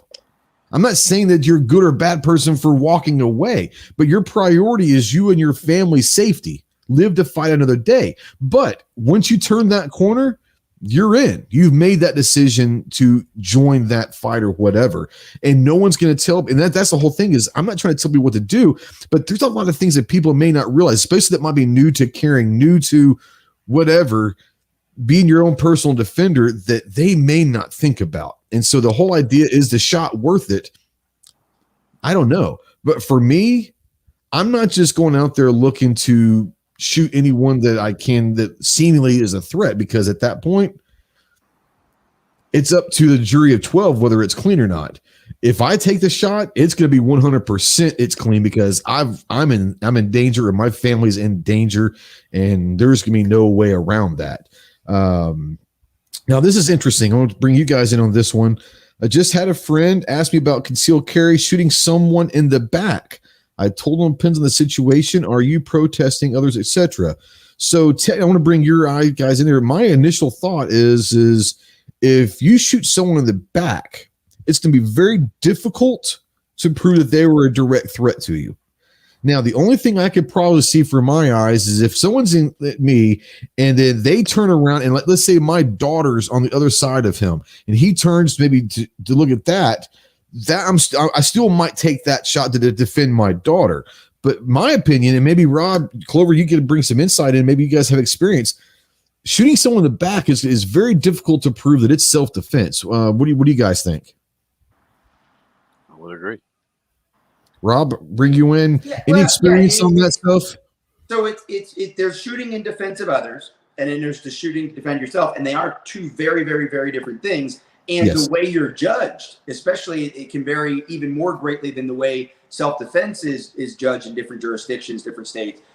Defending someone else is judged even more radically differently. There's some big extremes in that area. So you got to know your local law in some ways. But I always say it's should versus could. So it's not, can I shoot to defend somebody else? It's should you shoot to defend somebody else? And the other piece is there's this gray area too, which we talk about a lot more in the law enforcement side, which is the guy who's running away, right? So he's running away and shooting at you, or he was going to stab you, and as you pull your gun out and start shooting at him, turns around to run, but the third shot hits him in the back. So there is a difference. What you're going to find if you were to Google right now, court case shot in back, right? You would end up hearing 99.9% of what you're going to find is case law based on law enforcement officer shooting, where the person probably turned somewhere during the moment, right, and then took bullets to the back, or an officer was shooting to defend somebody else. But in the clear-cut case of an officer shooting to defend somebody else, you're not going to see a court case because nobody's going to question it. Police officers are much more often charged with shooting in defense of others. Let's think of the one in Columbus, Ohio recently, where the woman had the knife and she shoved somebody down and she was going to stab somebody. Officer comes out and puts a bunch of rounds into her torso. And I think he shot her in the side and the back, particularly there. But it was so clear on the video, he was not claiming he was shooting to defend himself. He was shooting to defend the person that person was going after. So that's one of the cases where the video clearly vindicates, what the officer did. I would think in terms of shooting in defense of someone else, the quandary, the scenario I always give students in class is this one. It's you're at the convenience store, you're trying to figure out, do I want the Funyuns or do I want the Cheetos? Try to figure it out, and then you hear the guy like around the other side of the aisle, give me all the money, man, put it in the bag. Okay, well, I'm going to look at that. Oh, there's a guy holding his shirt up, pointing at a gun, saying, don't make me pull this out, man, put all the money in the bag. Come on, put the money in the bag. Okay, so I'm like, oh, as you talked about, I might go to a staged position. I might, if my daughter's there especially, look for that back door, right? But maybe I can't leave. Maybe I'm alone. I decide not to leave, be the good witness, whatever. Maybe I'm going to get my phone out, 911, text or something, right? At some point, the guy gets the money in the bag and then says, nah, never mind. I can't have any witnesses. Grabs the gun, puts his hand on the gun, grabs the guy, pulls him across the counter, puts him up against the milk. And he says, man, I can't have any witnesses, but you better say your prayer because I'm about to put a bullet in the back of your head. Puts the gun to the back of his head. At some point, I got to make a decision, right? Right. And I'm probably, if that's the way that plays out, no other factors, no other context necessary, if that's where we are, I'm probably coming out, leaning out, and putting rounds, right?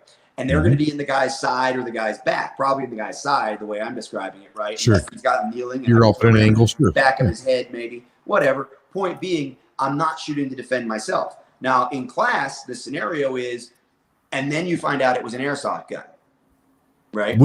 which Clover had brought up earlier. Most of the time, it's airsoft BB or a gun with no magazine in it. It's just there for effect. Absolutely. So maybe, but you don't know. So the guy was just going to scare the guy. You don't know. But you don't know that. So now you're judged based on what you perceived, not the reality. And what I always say is, you have to be able to articulate what you saw. You know, when the cops show up, you don't say, "Oops, I didn't need to shoot him. Put me in cuffs." Right. Yeah. But absolutely, there's factor there of maybe even if you just shot the guy in the back of the head and you didn't call out drop the gun, which I would not call out drop the gun. Why would I give the guy the chance? He's sort of dealt his own cards, right? As far as I'm concerned. But a lot of people are taught, or I think they can't take that shot without like getting the guy's attention or something. Yeah, that's the movies say. You guys freeze, put your gun down. And I'm saying no. There is a point where I would take that shot. And as much as it would be something I was trained to do when I went through sniper school, like it would be that controlled shot. I am pulling this trigger right now with the intention of putting a bullet through your head that's going to shut you down. And this is a choice you made. And I am now responding to it with this choice to save this other guy's life. That's right. And here's the thing, you said before, like maybe people haven't thought about this stuff. I don't think anybody puts the gun on and then all of a sudden is like, you mean I could see a situation where I might need to pull it out? I think most people just think of it as very simple terms. Like, well, either I'd need the gun or I wouldn't. And they don't explore all these gray areas. And this is why these conversations are important. Yeah. And you guys know, I've said this before, I'm one of the biggest proponents. That's one of my missions. Passions, but I don't want necessarily everyone carrying. I've said it before. It's not a public. If you know that you're not going to be able or willing to take that shot when needed, I'd rather you not carry until you are ready to take that, because at that point you might make the situation worse. We talked about earlier with Clover was talking about you draw and freeze, put your gun down or whatever. Well, you don't know who else is seeing that. They might think that you're a bad guy. And then all hell's getting ready to break loose. Or that, like you said before, the guy who's sticking up the gas station had no intention of using that firearm, but now you draw and he sees you engaged on him. Now he's defending himself and all hell breaks loose. So in his mind, it's crazy. But that's just the way it is. But yeah, the thought process I think is really, really important, because a lot of people, I think, and I love it, but I think especially recently, a lot of people are carrying because they are in fear. They want to carry for personal protection. I think a lot of people carry because they want to make a political statement. That's cool. But those are the ones that probably haven't thought everything out through and say, what criteria do I personally have that's going to sit there and say, if it makes this checklist, I'm going to draw and engage. I don't think people have gone through that process, and that's part of carrying. That's, in my opinion, that's part of the responsibility of carrying is you need whatever your personal criteria is. You need to set those standards down and say, I need to get my family to safety. If I send them out that back door of that gas station and I choose to go back in, here's why, or whatever. But that's on you. There is a question I want to bring Clover and Rob. Born to be a shooter, Josh says, I'm sure it's been asked, but could any of this apply to home defense? Absolutely it does. But now this was asked about shooting in the back. Okay.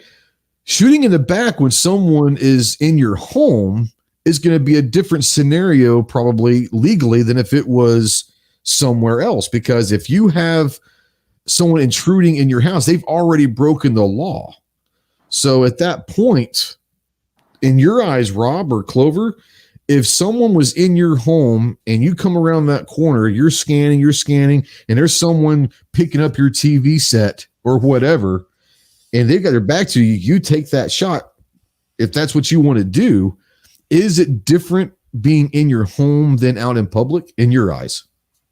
I think so. Let me do that. Let me unpack this for a second, because I've got a lot of shit going your way. Yeah. What you just said, like 4 minutes ago, if I pull my gun out, it's because I'm shooting somebody. That's right. Yet what you just pantomimed was your gun was out and you were like slicing the pie in your house. I'm not saying me. I'm just saying if you're in in your house. But yeah, no, I hear you. Exactly. Yeah, absolutely. Because, and that's why I want to clarify, because your audience, right? And this is your audience. And I'm just crashing the party, but they just heard you say, well, I'm not pulling my gun out. And then they saw you doing that. And I'm thinking, okay, let's unpack that first, because I will tell you that I feel that while the law may be different, that's a could issue. Can I shoot somebody? I'm still going back to should, right? Should versus could. So the should issue is I should, especially you got family in the house, you're infinitely more likely at 3 o'clock in the morning when you hear a bump in the night to find a family member getting a glass of water or doing something else than you are find some guy that really means to hurt or kill you or your family members. So I don't think you ever, right? Whatever training we've got should be this. This is not our job. We're not Jack Bauer going to the house. The gun should be in the holster, hand on the gun, stage position, flashlight in hand. You know your house. Maybe you don't even need the lights on.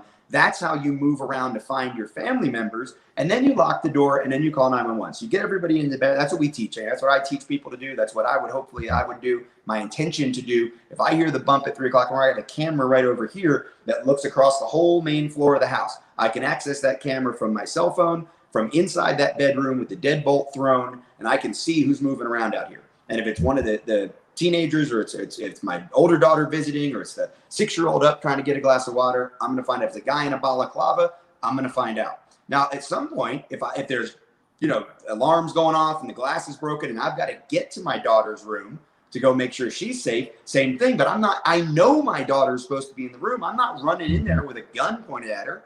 The gun's going to be low, or it's going to be a handgun in a holster.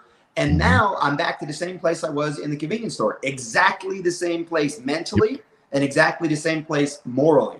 If the guy's stealing my TV, I'm not shooting him. Let him go. The guy is stealing now. He's in my house. It's a little different. I can't just hide behind the Funyuns, right? So now I do have to engage him. I do have to say, hey, seriously, I've got a gun. I see you touching the TV. I'm not going to shoot you unless, right? Because I don't want him panicked.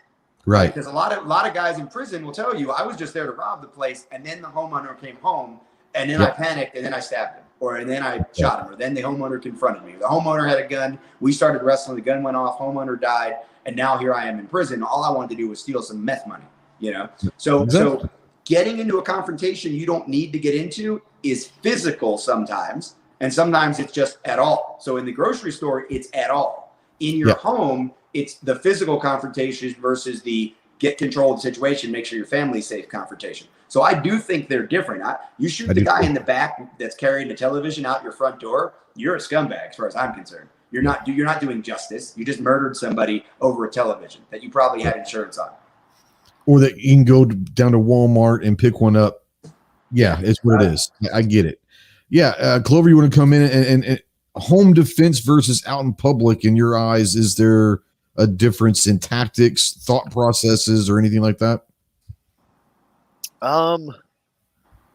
It's for me, and this, again, you get into the personal situation, and when you talk home, right?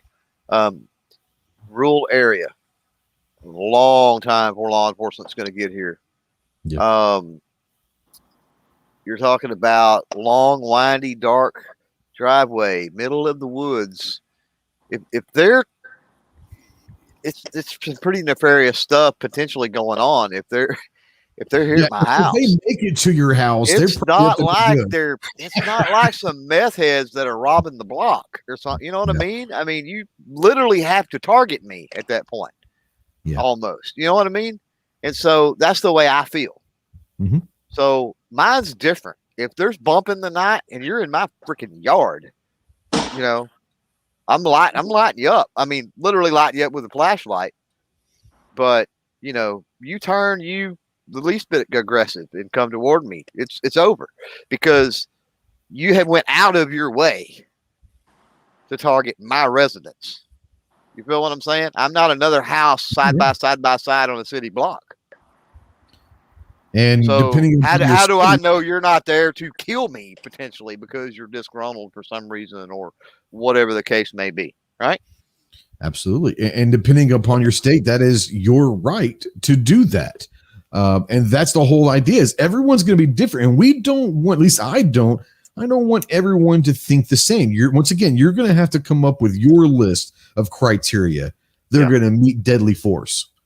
Well, I've got to look at location. We talk about deterrent all the time, right? When we talk about home. So you've got security lighting, right? Mm-hmm. For me, you've got the difficulty of driveway being off the beaten path. Mm-hmm. you've got fences, you've got locked doors, you've got the dog, you've got, if somebody has come past each and every one of those, I can only make one other assumption, and that's you're not there to rob me. Because if it was that petty, you would have said, hey, this ain't worth it. No, I get it. Real quick before we move on, Crump out there, $5 for the troops. Appreciate you, brother. Like I said, we don't ask for super chats. We don't encourage them, but all super chats here go to sending care packages to our troops downrange. So thanks for that, John. Appreciate you very much, brother. Yeah, and like I said, that's one of those things where everyone's going to have that. And if you take nothing from this, but just one thing, the one thing I want you to take from this whole conversation is I want everyone out there, whether they carry every day or they have a gun at home for self or home defense, whatever, if you're a firearm owner that's going to be using it for some kind of defense, I want you to start thinking, what if? And it's not being paranoid. It's being prepared. But think about, if this situation occurs, what would I want to do? If this situation occurs, what do I want to do? Practice it. All that kind of stuff. People talk about fire drills at the house. People talk about all tornado drills at the house. If you've got kids or anyone else in your home, and say, look, if something happens, if someone enters the house from this point, here's what I need for you to do. Whether it's hunker down in your closet, or if they're trained and they want to have that firearm available and they have it, you do this. But you should have a plan. No matter where they enter your house, whether it's on whatever side of the house they enter on, you should have a plan. Here, we're trying to get to this point. This is our safe room. This is our panic room, or this is where I want you to be, and don't move until we give the safe word. All of those things, you should at least practice it as much as you do a fire drill or a tornado drill or whatever. You need to start going through the processes of different scenarios that happen. And people are going to say, well, that's just crazy. That's just people. No one's going to break into your house. How many times have you ever seen on TV where there's a bad thing happen? They say, I never thought it would happen in this neighborhood. I never thought it would happen here. Or the guy that he was the nicest guy and always quiet and kept to himself. And he ended up, winning on a murder spree. The local Walmart or whatever. Yeah. So that's the one thing that I want to get out there is start creating your list. Start thinking about what different scenarios would take. So Rob, I want to bring you in real quick and say, when you're giving your classes, especially maybe to people that are new to firearms or new to carrying, and I'm sure you talk about mindset as part of your class, what's some of the things that you want people to leave your class thinking about when it comes to the mindset of carrying? Well, one of the important things that's missing from a lot of firearms training, the live fire stuff, is information processing, right? That people have to be ready to use their gun the way that they drive their car, which is the last thing you're thinking about is your car, right? You're listening to radio, you're talking to somebody, you're looking at the street signs, you're looking at that girl's butt, whatever. Like you're not thinking about 10 and 2 like the 16-year-old that's driving for the first time with a person with a clipboard, right? You're not paying attention to the tachometer. When the light turns red, you don't look down to see where the brake is. Like if a deer jumps out, in fact, your foot goes right to the brake. Your eyes are on the deer. And if your eyes are going to come off that deer, you're still not going to look at the brake. You're going to look for a place to swerve your car. You're going to look in the rearview mirror to see if somebody's coming up behind you, all those things, right? So if you're just staring at your gun every time you want to reload, right? If you have to look down to get your gun out of your holster, right? You're not training in any realistic way, because your eyes are going to be locked on that person. Like, I need my gun. I got to get my gun out now. Now that's not the I'm hiding behind the Doritos scenario and I'm going to put my hand on my gun. That's the I need my gun right now scenario. And that's what I try to remember, to remind people, like, remember, that's what we're training for. We're training for the counter ambush. We're training for this scenario where you don't have the option of getting ready. You don't have the option of getting out the back door. You don't have the option of barricading your family in the bedroom, because those are all the options you should take if you have them, right? So you're really, when you're doing the live fire training, you need to very quickly, if you're seriously only owning guns for defense, you need to get past all the, El Presidente and qualification drills and all this, all this stuff. You need to get to I just got startled. I need my gun. I need to get it out. I need to put a rapid volley of rounds into the high center chest, or I need to place a precise shot into the midbrain, base of the brain, or the top of the spine. And that decision-making process happens really fast based on recognition of exactly what you're talking about, which is this kind of mental imagery you've created, this visualization you've done of when would I need this, right? So if you're thinking like let's go back to your question, right? Would you take the shot? If you've got a gun in your hand and you're thinking about whether or not you need to shoot, you don't. Like that's the answer, right? So I tell, and then on the other side, I tell people like we talk about using sights or not using sights. If you're driving your gun out and you're thinking about whether or not to use stop asking the questions, just use your sights. Because if you have enough time to even put that into your brain of, is this a sighted shot or not? Just close an eye and find that front sight, because that defines the fact. If you're shooting the guy who's about to assassinate somebody in the back of the head, you're using your sights. That's what Jim Cirillo was talking about when he was talking about counting the serrations on his front sight in the stakeout squad. Those were, I'm not going to call them assassinations, but those were controlled shots that he was making out of the view of the guy who had one of the other undercover guys at gunpoint, and he was taking the shot into the side or back of the head. That's what he was doing. That was a precision sniper shot, albeit with a snub-nosed revolver. Right? If you're in that kind of controlled environment and you're not a cop executing the law, then you got to really be careful. Why are you even taking this shot? If you're thinking about should I shoot or not, the answer 99.99% of the time is no. So what we really need to think about is not when should we shoot or shouldn't we shoot, but how should we be training to deal with the processing of information as we're doing the gun handling skills and as we're doing the shooting, as we're doing the recoil management, because the other part of the information we're processing is when to stop shooting, right? So when does that guy drop the knife? When does he turn to run? When does he fall to the ground? When does he surrender? When does he run out of ammo and he drops his gun and says, you got me, right? You don't keep shooting, so we got to be able to process the when do I stop shooting information too. So I think the biggest mindset piece, as you talked about, is you're carrying a gun for when you need it, not for these gray areas where maybe you need it, maybe you don't. The answer is you don't. You're carrying it for when you need it. And then in those moments where you really need it, you need to be running that gun in the background of your cognitive processing and learning to collect and process information. And I get that's not easy to do with the traditional training model on the range, but we've been doing it that way for a long time. And obviously my school's not the only one. There are good schools out there that teach that stuff. And then you got to think about the scenario and simulation training. The guy who got killed up here by the cops 12 miles from where I'm sitting right now out here in Colorado, he got killed because he shot he was the good guy, shot the bad guy, and then picked up the bad guy's gun. There's never a reason to pick up the bad guy's gun, but in almost every simulation or scenario day that I run, at least one or two people go to pick up the bad guy's gun, right? And I'll stop them as they're going towards it. In our scenario training, we pause, what are you doing right now? I'm going to get his gun or I'm going to get his knife. Why? Well, I don't want him to be able to hurt anybody. Well, he had the knife in his hand and you just shot him to the ground. So if he picks the knife up, you could shoot him again, right?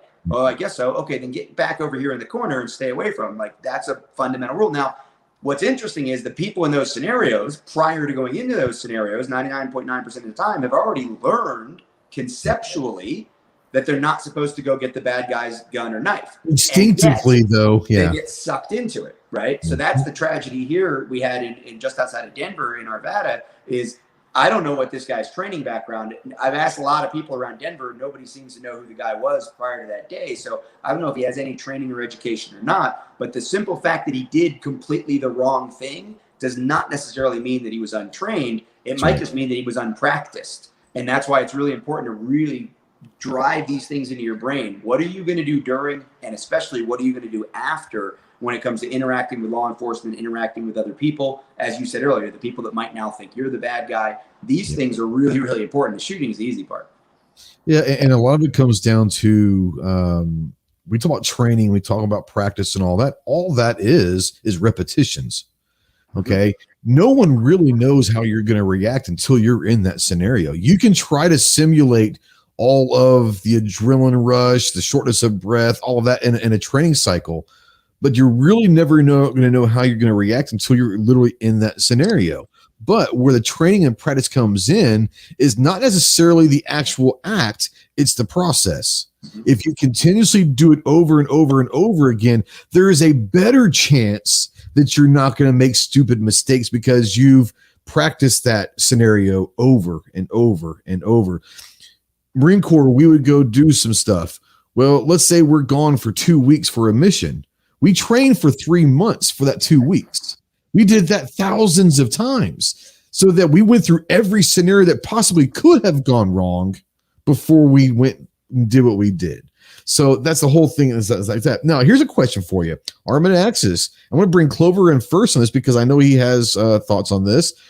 Thoughts on safe rooms or panic rooms where you are secure and the bad guys can't get to you but steal all your stuff. So, Clover, I think I know what it is, but your thoughts on panic rooms. Panic rooms, yes.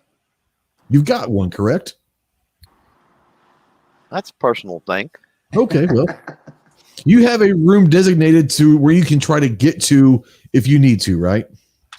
Whether or not it's a panic room or not. But yeah, panic room can easily be a closet with a deadbolt on it. Yeah, right. And I think where people automatically go to panic room is the enclosed keypad, bulletproof, fireproof safe room, door, blah, blah, blah, blah. Yeah. But do you have a room or is there something in your house that everyone knows, hey, this is where we're going to try to get by the end of this ordeal? Correct. Yeah. So you're for them? No, I hate them. Absolutely. Yeah, that's why I have exactly. them. Yeah. Rob, safe rooms, yay, nay. Yeah. What are your thoughts on them? Absolutely. The more the merrier, right? Like exterior class doors, deadbolts, the equipment that you need, old cell phones plugged in so they're charged. You can use them for 911. You also remember the old smartphones. You can put them onto your Wi-Fi, and that means you can see all these cameras because the cameras, the locks, the alarm systems, all this stuff, that's to protect your stuff and your insurance and your landscaping and the lighting outside and the neighborhood you choose to live in. All of these things are to protect your stuff. The gun's not to protect your stuff. So I get that it's insulting, but it's insulting to us that some guy's stealing our stuff or doing whatever, but that's not what justifies lethal force. So my thing is, if you don't think about that now, and you don't think about it kind of a lot and talk about it and hear it and tell your family and say it out loud and tell your friends at the bar, yeah, if somebody's stealing my stuff, man, my gun's not for stuff. My family and we're going to barricade and they can have my stuff. I'll replace it. It's not worth taking a life over. My wife doesn't want brains on her couch. Like we'd have to move. My kids would be traumatized. My neighbors, I don't want to deal with the aftermath, social, civil, criminal. I'm not going to do it. I'm going to stay in my room, let them steal the refrigerator and let the guys call you names and tell you, you aren't America. And why are you going to let the criminals get away with criminalizing? That's just going to encourage them to criminalize somebody else. But have those conversations now, because once you've gone through it, right, now it's not emotion. And I think that's really important. Like one of the things I learned with disaster preparedness many, many years ago, this idea of if you live in a floodplain, what you're told to do, and I've never lived in a floodplain, but what would make sense, right, is like you may be 100 feet from the river. And the river every few years is going to come up for 30 or 40 feet. Okay. Then every couple of months it's going to come up 60 feet. And then while you own that home, it may come up 90 feet, right? Or while you own that home, it may come up 120 feet, and that means your house is flooded.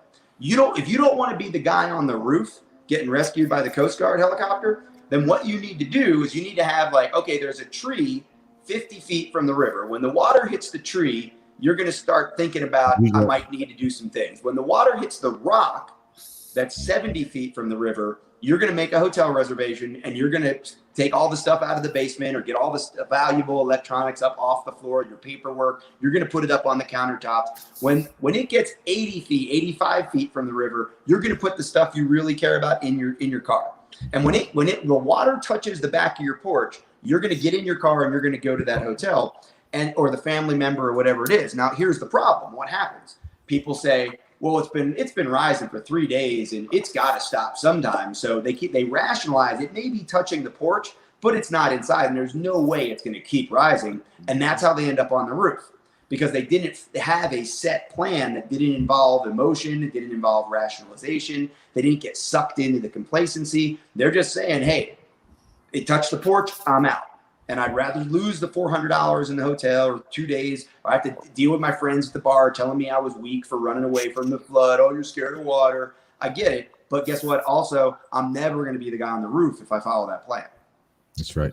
You're going to live to fight another day. And that's ultimately what it comes down to is you're no good to your family if you're not around for whatever reason. You're not planning. You make very poor decisions under pressure.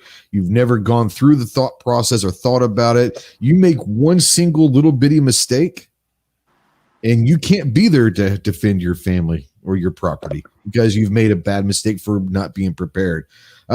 Is it legal anywhere to deter a non-deadly threat by brandishing it?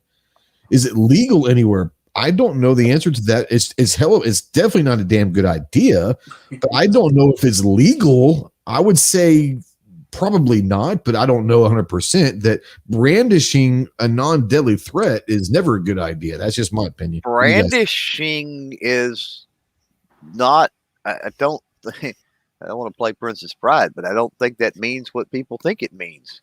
Yeah, right? Brandishing is a nefarious thing, right? Yeah. And if you're doing it as a deterrent, like let's take an easy example of me on my property, right? Okay. You're trespassing. I don't know who you are.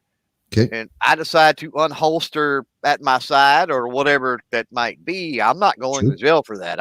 First of all, I'm on my property. I can do whatever I want to. Right? Sure. You can't shoot them. No. But having a firearm in that situation is not against the law. Right. You can use a firearm. Yeah. But I think if you assault, you got to remember branching, assault. These are all antagonizing, all these different words. Some of these are legal terms, and some of these are terms of common parlance, and that's what we need to understand. So the question is vague, and I think that's your point, Clover, is that without do you mean legally? Then what's the state law say about it? I think this is what's important here is should you. Right? Should. Yeah. But if back to your point, like if I'm not going to shoot you, why am I pulling my gun out? If I don't feel like I'm about to shoot, if I'm not ready to point the gun at you in a high compressed ready position or drive the gun out and put bullets into you, why would I ever take the gun out of the holster? I might put my hand on the gun in the holster, but unholstering, unless I'm coming to my ready position, is something I haven't. If I put it down by my side, I haven't practiced swinging the gun up from my side. Well, it could be a situation here to where I've grabbed a shotgun. You feel me? And a long gun. Sure, yeah, you walk out of the house with a shotgun and say, "Hey, can I help you?" That's totally different from, "Hey, I'm going to help you if you don't get off my property." Exactly. When the guy's just walking down your driveway, because it might be that guy with the special. I'm sorry, I was supposed to be next door. My bad. Well, or it has happened, broken down the vehicle or whatever the case may be. But you can tell those folks pretty easily. That's another thing when you start talking about the situational awareness aspect of things is being able to read people at least a little bit. I can't read you when you're your icon and not like you with the yellow glasses and the hat. No. Yeah, that's really him. Whatever. To the point. Back to the panic room because we Rob started down a path and we didn't get specific with it. Yeah, but go for it. Regardless of whether that's a closet or a bathroom or whatever you decide that is, having a firearm in there, not a bad idea. Absolutely. Having food and water in there, not a bad idea. Obviously a way of communication, not a bad idea. Flashlight, medical kit of some sort. Medical kit. Yeah. We don't have here at my house a safe room, a panic room. We don't have an enclosed, secure location. I have a spot that my wife knows when that happens. You get to that. Guess what's in there? Yeah. Everything you just said. Yep. So you don't have to worry about going and getting something. It's there. Yeah. You don't even got to grab a go bag or nothing, right? You have to grab nothing. It's get to that room. It's there. And we're okay. Get to that room and there's one way in and one way out of that room. Once my wife and I are in that room, anyone else that comes through that door is a threat because they shouldn't be there. But yeah, absolutely. 100%. Yeah. Once again, this is a thought process. If you're going to do this stuff, then take it seriously enough to think about the different scenarios, the different variables. And the whole point is for me, don't insert yourself into a situation if you don't have to. Sometimes it's okay to walk away. Yeah. And I'm trying to think of a scenario where a non-deadly threat. I forget exactly how the thing was worded, but a non-deadly threat. I think the rule, like the guidance, right, that I would give the student non-deadly threat. Yeah. Non-deadly. If the threat wouldn't justify being shot. So you have what I would call a potential threat, right? So in other words, somebody that's 30 feet away from me with a knife, right, is a potential threat. I don't need to shoot them. I might get my hand on my gun. I might even go to a ready position if they were, for some odd reason from 30 feet away saying, hey, Pincus, I'm going to stab you. Like that doesn't happen, but let's just pretend for a second. Okay, so I'll go to the ready position maybe because now you have ability and you have the ability with the knife and you have the intent now. You don't have the opportunity because you're too far away. And I got plenty of time to drive my gun out if you're 30 feet away. Now, if the guy's 3 feet away, right, that's different. So what I would say is maybe to the point of the question, if the guy's 30 feet away, he's not a deadly threat existentially. He's a potential deadly threat. I could brandish, let him know I have a gun, maybe even point the gun at him in a ready position, and that would be okay. However, if what you mean is a guy that's 6 inches shorter than you and you outweigh by 30 pounds, who's bucking up against you because you cut him off in the Walmart parking lot and he saw you walking in, he said, hey man, I'm going to kick your ass. No, I don't think you're justified in pointing a gun at that little guy. What are you saying? Well, he's a little guy. All right.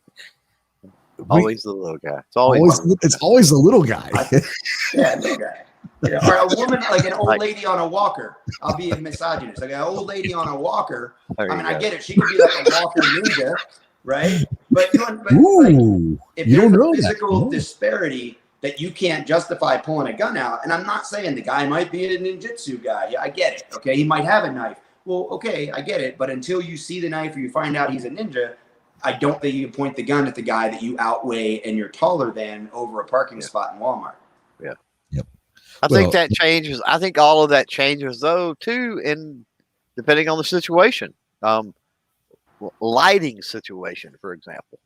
I think a lot of that changes. I mean, you can't really tell what the guy's got necessarily. Like if you're in a dark parking lot or something like that, when we do about lighting that way. Yeah, I mean, depending on the clothing he's wearing, I mean, you don't know what he could be covering up. It also depends on how that particular person is acting. There's so many different things that go into it. Yeah, and then again, this is why you can't just carry a gun and think you've solved all the problems in the world. Like you should have a flashlight, you should have unarmed skills, you should have this kind of ability to get yourself out of a situation, to de-escalate, to physically change your position, to be able to walk and chew gun at the same time. Yeah, I think your number one job is to do your best to not be in the situation to start with, whatever it might be. Yeah. We talk about that all the time. Don't put yourself in a position. Don't insert yourself into a scenario that could lead to lethal force. Don't take chances that are unnecessary. If you know that there's a protest going on downtown that could potentially turn into a riot, don't go there. Stay home. Live to fight another day. Yep. Or if you're driving through, take a different route, right? Yes. Take a different route, yeah. Self-defense rule number 1 is avoid conflict. Self-defense rule number 2 is de-escalate conflict when possible. Like, I mean, that we all know and we preach it. I think that's what happens. We jump to the gun. Do you take the shot? When do I pull the gun? And again, a lot of it comes back to the way people ask the question. When can I or could I? As opposed to think about it as should I or do I need to? Right. Yeah. And I always say, like, you'll know when you need to. So if you're still wondering if you should, the answer is probably that was exactly the point I was getting ready to is if you have to ask if I should, the answer is probably no at that point. I love that. That needs to be a t-shirt. If you have to ask, the answer is no. I like that t-shirt, by the way. This is Argo J shirt. Oh, nice. There you Everybody's go. Really, I'm horrible with like t-shirts. I just wear other people's t-shirts. Yeah. Hey. You know a good t-shirt person, maybe I used to have those Protect What You Love that I did with those were good ones. We did those with a couple different companies actually, but Clover just said to hell with it. I'm out of here. I was gonna leave after the top of the hour. We're getting ready to, I don't know, maybe he's having issues, but I don't know. He didn't say that he had to leave, so it might be he pushed the wrong button or his internet went down. He's been having some serious storms lately, so, oh, there he is. And he's back. And he's back. Man, damn it, he's back. I'm glad he's back. I was gonna have to leave you alone because I gotta jump off. I was tired of Rob just taking over the whole show here. Dude, especially when I can't see you, because if I see you, I get the cues, right? The body language. Oh, we all know he hates the Second Amendment. He doesn't know what he's talking about. I don't know why you let him in. I'm out of here. Yeah. I'm gonna go build a gun. Ooh. By the way, your question, I like the gray. The gray was cool. Right, I like that. I like it. Look good. Nobody does that. I did build a gun yesterday, polymer, and I put a gray slide on it. Check out my Instagram at PincusRob, PINCUSROB. Thanks, guys. Thanks. All right, later, ladies. So yeah, ultimately it comes down to inserting yourself into situations. Practice it. Have that mentality of could versus should. All the things we've been talking about for the last couple of hours is a great one. Let's have some fun, Chloe. You got a few minutes? So we were going through our Ghost Tactical Twitter polls over there on Twitter. Put out a few questions. Seen those. First question is going to come down to, of the choices, we're going to get 4 choices on Twitter. What is the best pistol caliber? 9mm, 40 Smith, 45 ACP, or 10mm? 60% of the people out there said 9mm. So 60% were wrong. That's what you're saying. With 30%, 40 Smith & Wesson.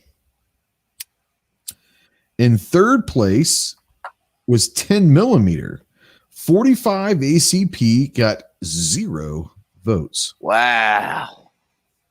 I would have never have guessed that. I would have guessed that 40 Smith would have, of those 4 choices, would have come in last. Yeah, I would have thought in third. And 45 ACP got 0. I gotta tell you, I've been playing with some 1911s more lately than I have. And I'm really enjoying the 45 ACP. But 0 votes. But I can't believe it was 0 votes. Yeah, I didn't vote for 45 ACP. I think everybody pretty much knows what I voted for, but you're the 10mm guy. I know you are. Absolutely. The second Twitter polls. What's the best weapon? What's with a Z? Multiple Z's. Twitter polls. What is the best weapon system? The AR-15, a handgun, a bolt/lever rifle, or a shotgun? AR-15 gets 50% of the vote. A handgun didn't distinguish between revolvers or semi-auto is handgun, 37.5%. So let's say 38%. At 12% was the bolt/lever rifle, and shotgun, 0 votes. Wow.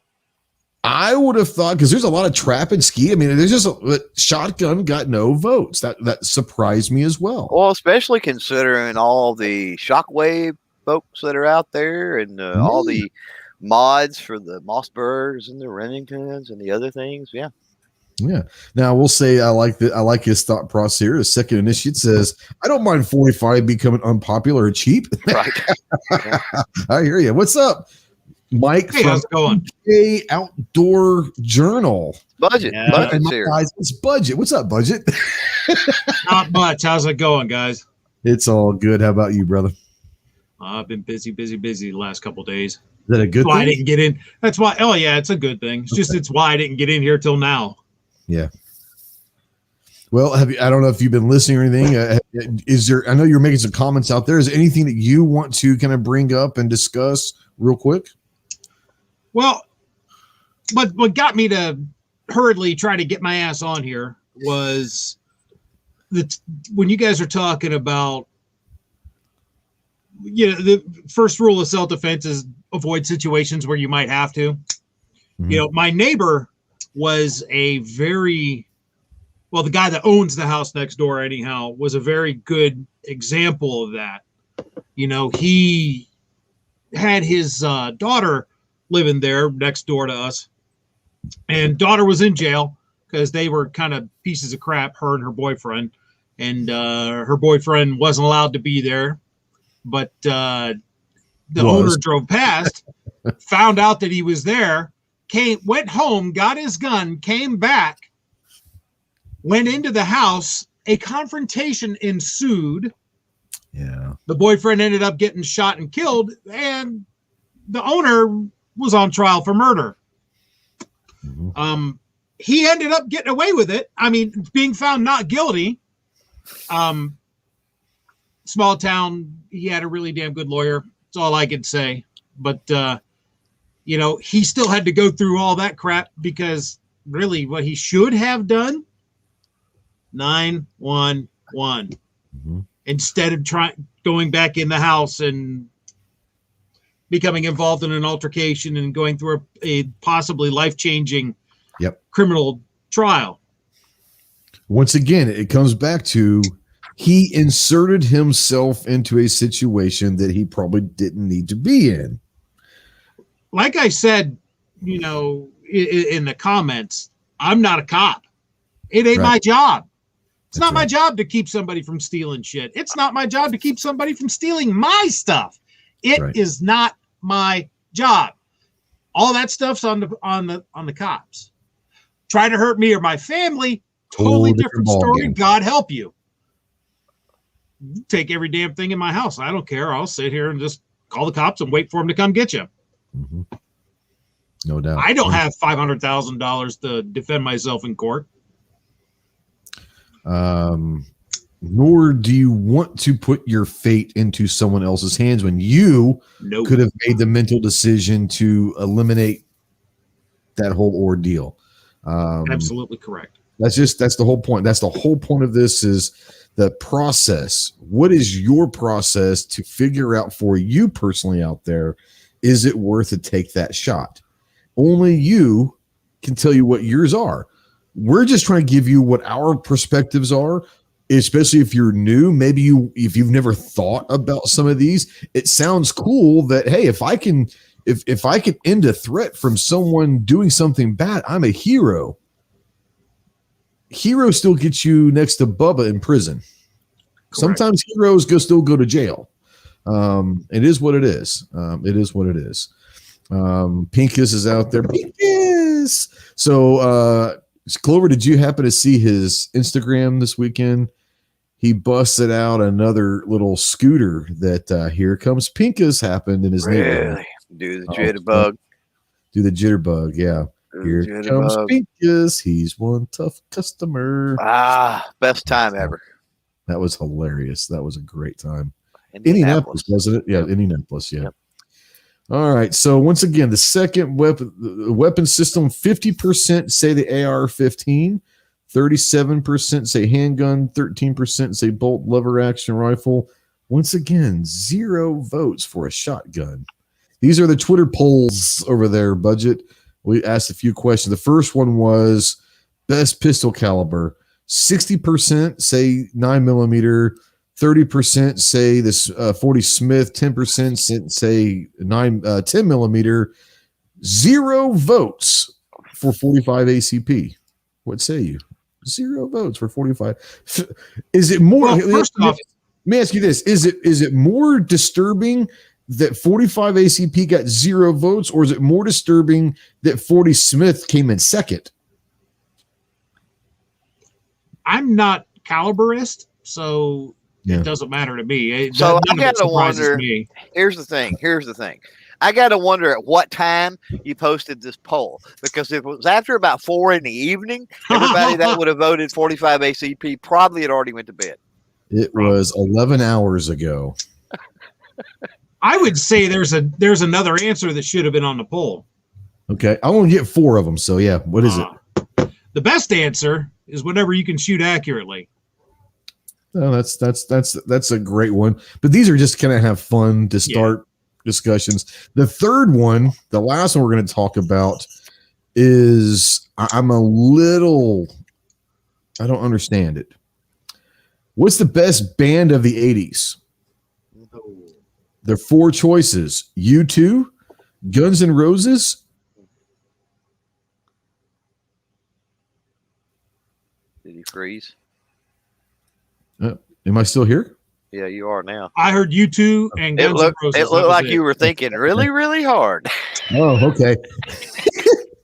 So the 4 choices are U2, Guns N' Roses, Van Halen, and Metallica.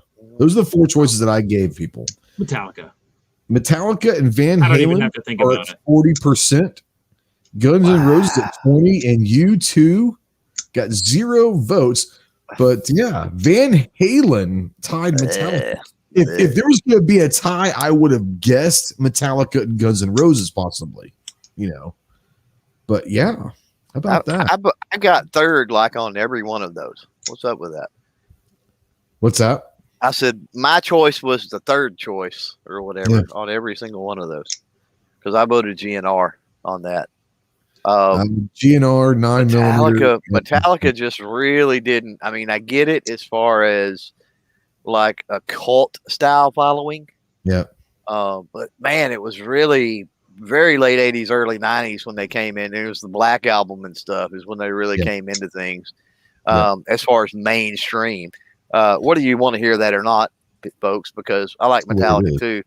Van Halen, when they came into mainstream. Van Halen with the split and with everything else that was going on, it just really damaged them as far as an arena style, stadium style rock band.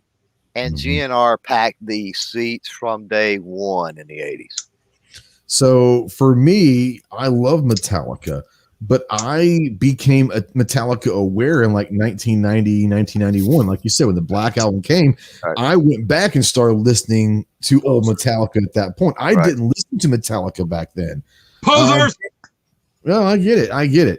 I've been a Metallica fan since the Kill 'Em All days, but then I'm a little bit older than you guys. Master of Puppets and Justice for All, great albums. Great albums, but I didn't listen to them when they came out.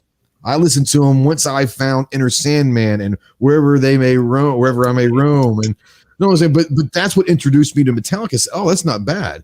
And I hear a couple of songs of the Black Album, and then I said, ooh, I want to go back and listen to. And I love those now. But at the time, I didn't listen to when they came out. I've been listening to them since I was like 10. Now, yeah. Now, when we think about it's sad YouTube didn't get any, but. Yeah. When you think about international, it's got to be U2. It's got to be U2 at that point, right? Yeah. For me, Van Halen is David Lee Roth. I cannot stand Sammy Hagar, so I was not a Van Hagar fan. They had a couple good songs. I like the sound. I was not saying I'm a David Lee Roth fan when it comes to Van Halen. I love David Lee Roth. I like David Lee Roth, but I just prefer the sound of Van Hagar. See, and I get it, and I'm the absolute opposite. I'm not saying that Sammy Hagar is a bad singer. I'm just saying I liked the Van Halen with David Lee. For me, it's not the singer. It's really not. It's not that it's Sammy, because I liked Sammy before he was with Van Halen. I'm not a big fan of Sammy. So, but it's not that. It's their sound changed. Mm-hmm. And I like this sound. I like this sound. I like that sound better. There was less. There was less synthesizer. Eddie played differently. It was just the sound was different. I'll give you the less synthesizer, but what I would also say is that Hagar's influence was more mainstream. He tried to take them to mainstream. Oh, yeah. I don't think David Lee Roth gave a shit about mainstream. No. Back in the early 80s, they didn't care about mainstream. It was Van Halen, Motley Crue. Hey, we're LA. That's who we are. We're LA, you know? Right. Yeah. But yeah, and then Guns N' Roses is one of my all-time favorite bands to this day. Yeah. To this day. Appetite for Destruction is not only one of the best, how do I put this, first albums or introduction albums or debut albums ever.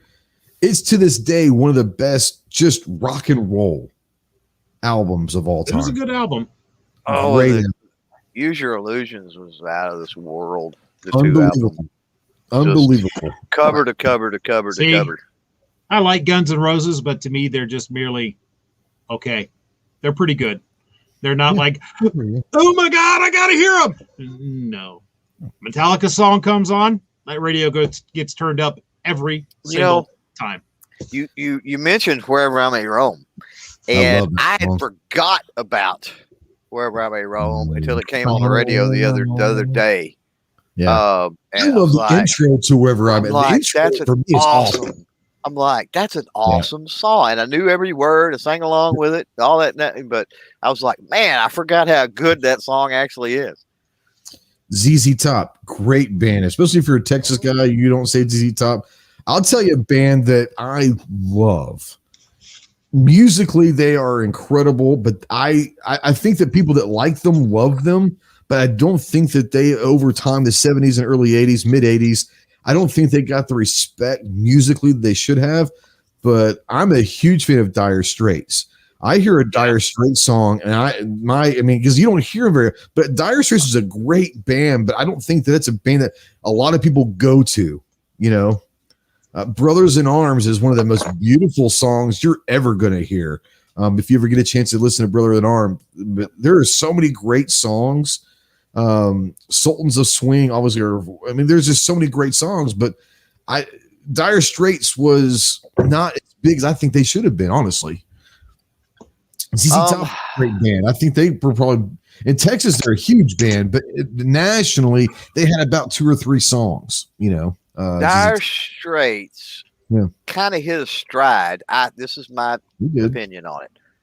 When they hit their stride, they did not have the show of it like a lot of the other bands had. The bands had the show, right? They had music too, but then they had the show. And I think Dire Straits musically outperformed them, but I think the show aspect of it is what got Dire Straits. We'll also remember when they hit big. They were around in the 70s, but when they started getting big is when MTV and you had to have that certain look, and you had to be the Police, or you had to be, you know, U2, or you had to be Duran Duran. You had to have that bubble gum to get the video out and all of that. Duran Duran's another one. Yeah. I'm a big Duran Duran fan. Early Duran Duran, I really liked them, but they were a different style of music, you know. Go ahead, Mike. I won't hold that against you. That's okay. Everyone knows it. They had some good songs. People know that one of my favorite bands of all time is the Smiths. Most people don't even know who the Smiths are. They've never heard of them. Exactly. The Smiths started the new wave genre. There was no new wave before the Smiths. You've ever heard of Morrissey? I don't know if you've ever heard of Morrissey as a singer. He was the lead singer of the Smiths. They were around for about 4 or 5 years in the 80s. Just YouTube the Smiths if you want. If you like new wave, you know, music, they started that genre back in the early 80s. But I was Smiths, but most people even never heard of the Smiths. But if you go ask bands that were back in the 80s who the most influential band was, there's a lot of people in Britain especially will say that aside from the Beatles, the Smiths are the most influential band ever in Britain. So if you want to talk about bands in America in the 80s. Yeah. Not American bands, but bands in America. Sure. This would be an American band. Because U2's not an American band, but they were. As far as packing stadiums, concerts, tours, you name it, that literally in a niche that was not the most popular at the time, freaking Alabama, dude. Alabama, I've seen them many times. Alabama crushed it in the 80s as far as the band. I mean, even into the 90s. It. Oh, yeah. The last time I saw Alabama was about 92, 93 maybe. Summer of 93, I believe. And they were still pulling 20,000 people. Oh, yeah. Easy. Absolutely. There's a Motley Crue. I was never a Motley Crue fan. Motley Crue was always man. I like some songs. Yeah, but I would never, if say, hey, I got a ticket to Motley Crue, you want to go? I'm like, there was always, I would tell you, there was always drama with the Crue. Always. Sure. They liked it that way, though. Yeah, I think. Yeah. I'm gonna tell you, a 1980s, 70s, and 80s band that consistently crushed it, still sells tons of albums. And where it sold, I mean, they were like just behind Michael Jackson in sales, had one hell of a stage show, entertaining as all get out. And someone already mentioned it in the comments. AC/DC. I was never a tremendous fan, but they had the formula that people just loved. Yep. 3 chords and some growling and Angus Young moving constantly. I mean, it was great. So Bon Scott or Brian Johnson? I think most people. I think most people would think. Well, I'll put it this way: people that are not AC/DC fans, like myself, as far as like the fanboys, when I think AC/DC, it's the songs that Brian Johnson made famous. Right. That's me. I honestly can't tell a difference on some of them. Yes. That's what I was fixed to say. Brian Johnson did Bon Scott well. Yeah. Yes. I think he really did. Yeah, he did.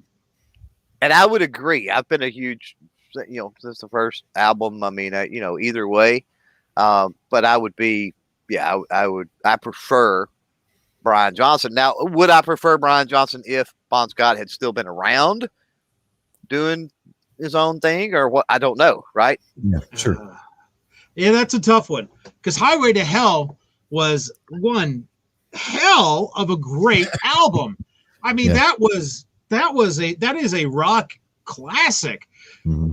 But then they followed it up with Back in Black, which was just as good. Maybe better in some people's eyes. Yeah. Yeah, no doubt about it. Like I said, for me, I like AC/DC, but I was never an AC/DC guy growing up. Okay. And for me, I couldn't tell the difference, to be honest with you, at first. I can now because I've listened to them a lot, but I like both of them. But when I first started listening to AC/DC, it was because of the Back in Black album. Yeah. And then I went back and found Highway to Hell. And, oh man, that's a really good album too. But I heard Back in Black in that album, and that's what drew me too. So I guess the Brian Johnson is what drew me, I guess, to AC/DC. But like you said, they sound very much alike. No doubt about it. I'll tell you some bands out there just having fun with this, that the 70s and early 80s that people forget about. Oh, he's thinking hard. Thinking again. Yeah. I'm going to say the Eagles. People forget about how good they were in their time. Yep. Fleetwood Mac was incredible, and Chicago were incredible. I'm talking the Peter Cetera years of Chicago. Right. Now, with the Eagles, they switched up and changed so much over the years. Well, you know what I mean? There was such a roster change, whatever you want to call it, with the Eagles that happened. And over their once Peter Cetera left Chicago, the same thing happened. Yeah. Where Chicago never stopped touring, but so you remember when the Eagles sued Fogerty, right? Oh yeah, 100%. He cut a solo album, and they were like, "Oh, it sounds too much like our music." And it's like, well, no crap. That's your former lead singer. You're talking about not Fogerty. Are you talking about CCW or CCR? No, I'm talking no, not Fogerty. Glenn Fry, or are you talking about Henley? Henley, sorry. Yeah, Henley. Yeah. Now CCR is another great band, by the way. He brought CCR up. Another great band. CCR, I seen CCR, and Fogerty is not at the time was not the lead singer anymore. They may be back together. He and his brother. I don't even think that he and his brother talked forever. I think they're. Yeah. So he split off, and he was at the time. But I'm telling you, the lead singer they got, he was a younger guy, and he was a dead ringer vocally. Was a dead ringer for Fogerty. You would not tell if you close your eyes at that concert. You would think you were listening to Fogerty. I'll tell you one. I love Steve Perry. I love Journey, but the dude that they got when Perry lost his voice and could sing it for a while and had to leave the band, they got a guy from the Philippines. Have you ever heard this guy sing? I'm not saying he sounds like Stephen Perry, but this dude is flat out an amazing singer, and if you ever get a chance to, it is amazing to listen to that. He's really good, and he learned. He doesn't know English. Well, he did at the time. He didn't know English. He could sing Journey songs, but couldn't speak English. In the Philippines. Yeah, that's weird. They found him through a YouTube video and said, "My God, that guy's incredible." That's pretty cool. It's pretty cool. It is pretty cool. But yeah, I was a big, still am a big Fleetwood Mac fan. Always that was a train wreck of a band. Whew. Well, the power left, and who was sleeping with Stevie Nicks? That's who had the power in the band, you know. Right. And it is what it is. But musically, how they could still put out great music when they seemingly hated, because I want to see that McVie and the two McVies, they got a divorce, and then she started dating Bucky Lindsey Buckingham, whatever. Right. Lindsey Buckingham. Yeah. So it was one of those things where there was divorces, breakups, and they were all switching partners, and they were still able to put out amazing music, which is incredible to me. Mm-hmm. Yeah. Yep. Oh, Rich Weiss is the guy to replace Lane Staley and Alice in Chains. Yes, he is. Yeah, I was. So Alice in Chains was like my fourth favorite Seattle band. I think I appreciated Alice in Chains later on, after the grunge thing left. Went back and listened to a lot more Alice in Chains and said, man, they are really, really good. But at the time, I was Pearl Jam, Soundgarden, Nirvana, and Alice in Chains just happened to be a Seattle band. But they were amazing. They really were. Yeah, really were. Arnel Pinata, is that his name? Okay. That must be the guy that's doing Journey. Now, Mark Martell, Sarge says, is the reincarnation of Freddie Mercury. I don't know about that. I tell you what, and there's going to be a lot of hate out there. I'm not saying he's replaced Freddie Mercury. I enjoy Adam Lambert as the lead singer of Queen, because he can hit all the notes that Freddie Mercury could. He doesn't sound like Freddie Mercury, but Adam Lambert is a really talented singer, really talented. I want to talk about talented singers from bands that were kind of underrated. Yeah. Even a Seattle band, though it's not the grunge genre, was Jeff Tate from Queensryche. That guy had the most tremendous range ever. If you want to hear one of the most beautiful songs ever, go look up Silent Lucidity just say thank you. Thank you for making that song. Yep, no doubt. That one song is truly just a beautiful song. But that song does not even touch Jeff Tate's range. Listen to the entire Operation Mindcrime album. It's a concept album, tells a story from each song, tells a different part of the story from beginning to end. Awesome. Yeah. Now, Sarge says you obviously haven't heard Mark Martell. I have not. I will go find out. Yeah, and I'm not saying that Adam Lambert's better. I don't even know who this guy is. I'm saying I have enjoyed Adam Lambert singing with Queen because I like Adam Lambert's voice. But Mark Martell, this guy could be awesome. I mean, like I said, I have no idea, but I'll have to look him up.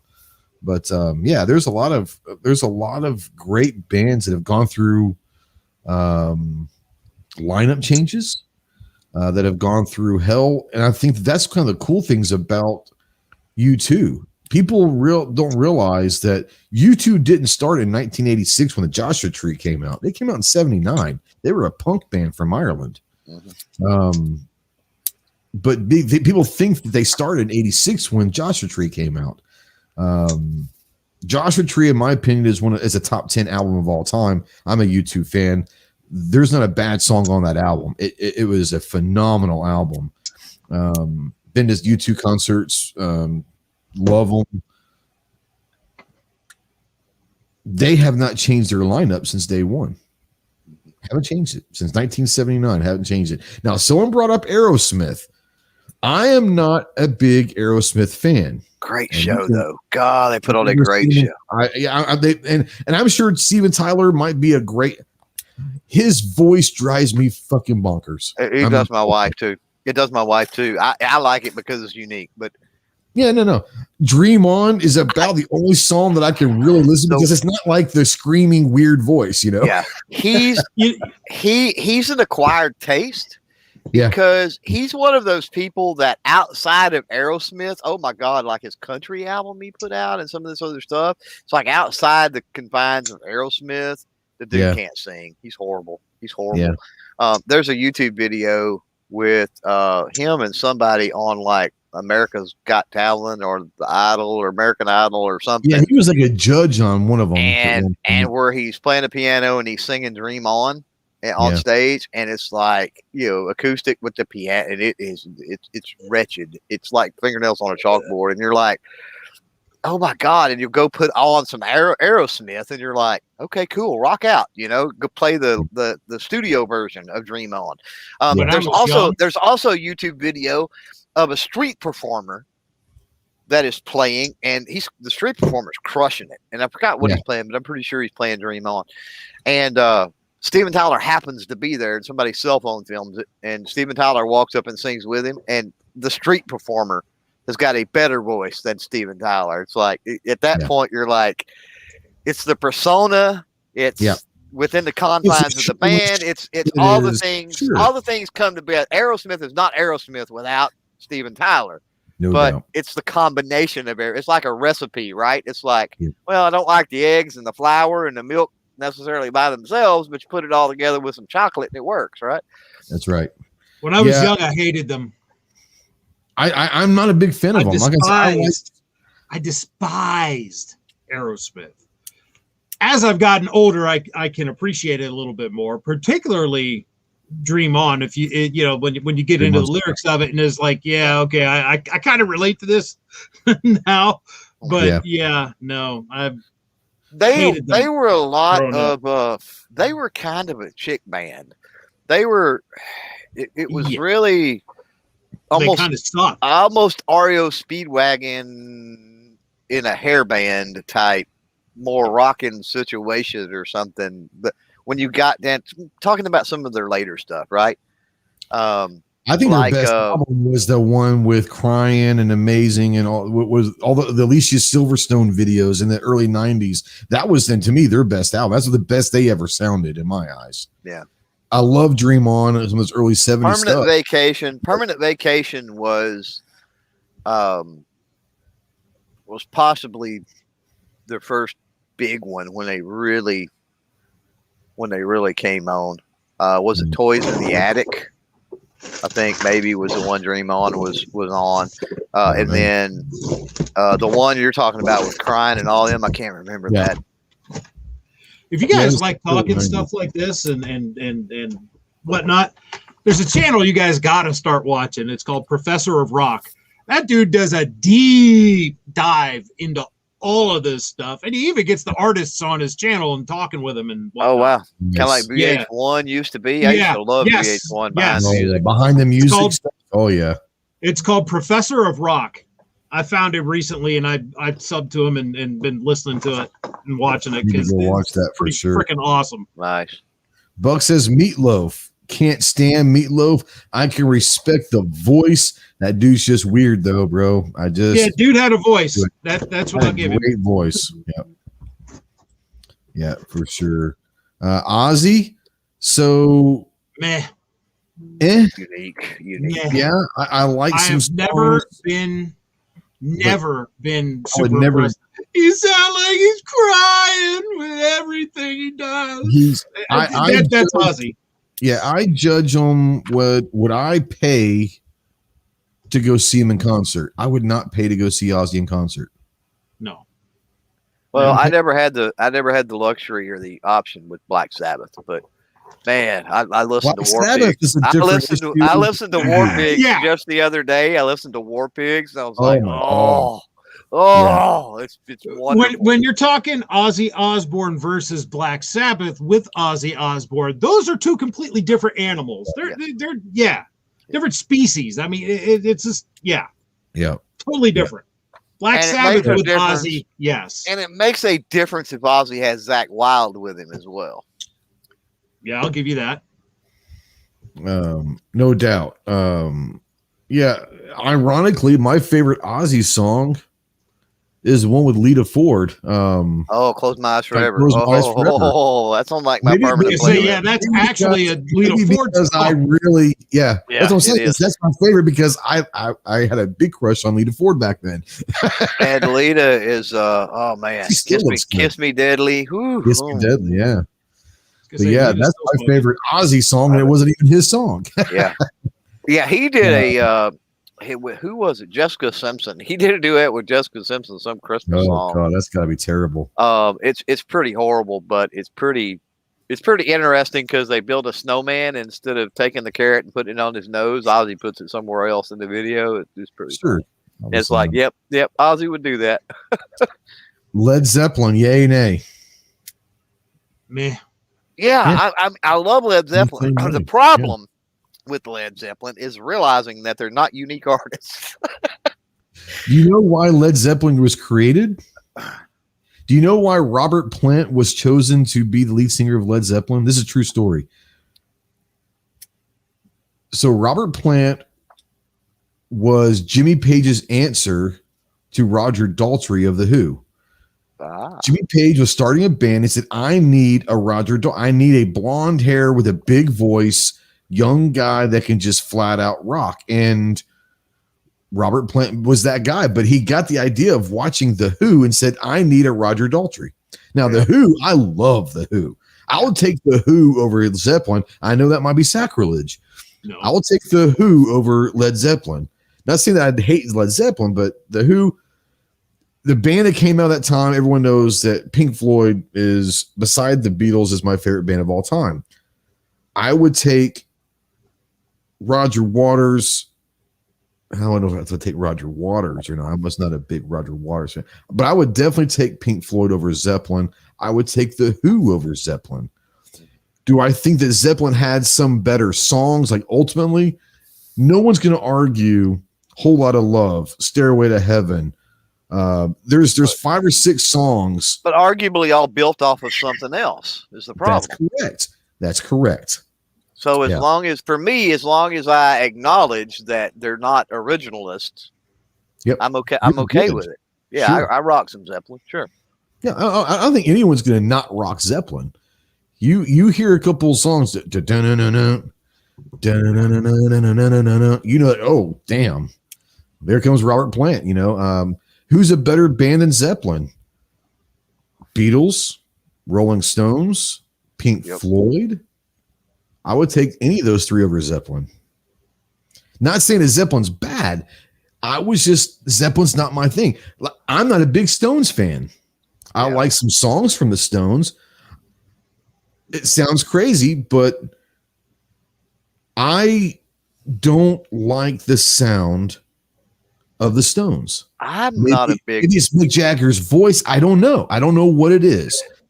You know, I'm not a big Beatles fan.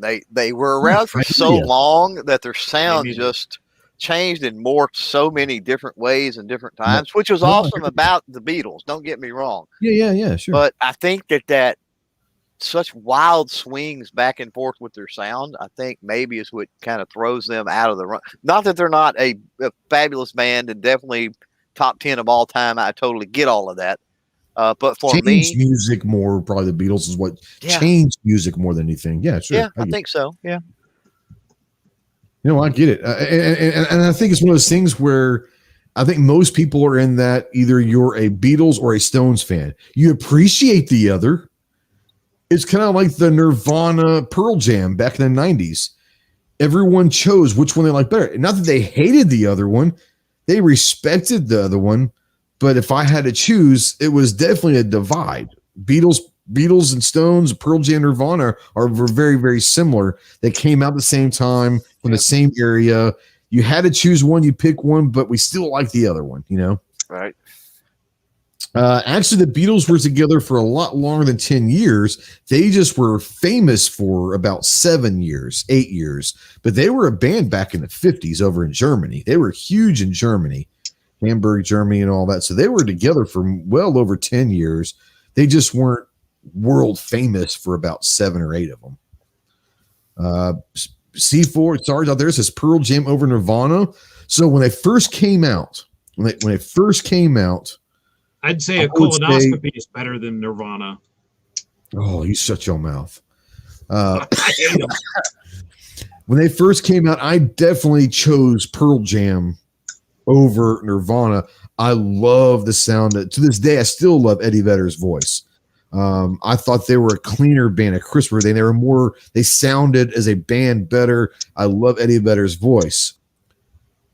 But there was also the same time, it was like, damn, like this dude doesn't give a shit how he sounds. Like Kurt Cobain didn't give a shit. It was him, a bassist, and a drummer, and he did not give a damn what they sounded like. And there was something about that where I became a very big Kurt Cobain and Nirvana fan. But when they first came out, 90? Thinking again. Definitely Pearl Jam. What? You were thinking again. I don't know. So what's going better on. songs lyrically, Pearl Jam or Nirvana? Lyrically, I would say Nirvana. I would think so too. Nirvana stuff. Musically, I would say Pearl Jam. If you can, here's the catch with Nirvana: if you can understand the lyrics. I mean, if you go read them, obviously. But yeah, once you understand what the lyrics are, because a lot of people sing along and they don't really know the lyrics. No, I don't think he knew the lyrics. To be honest with you, I would say the Weird Al of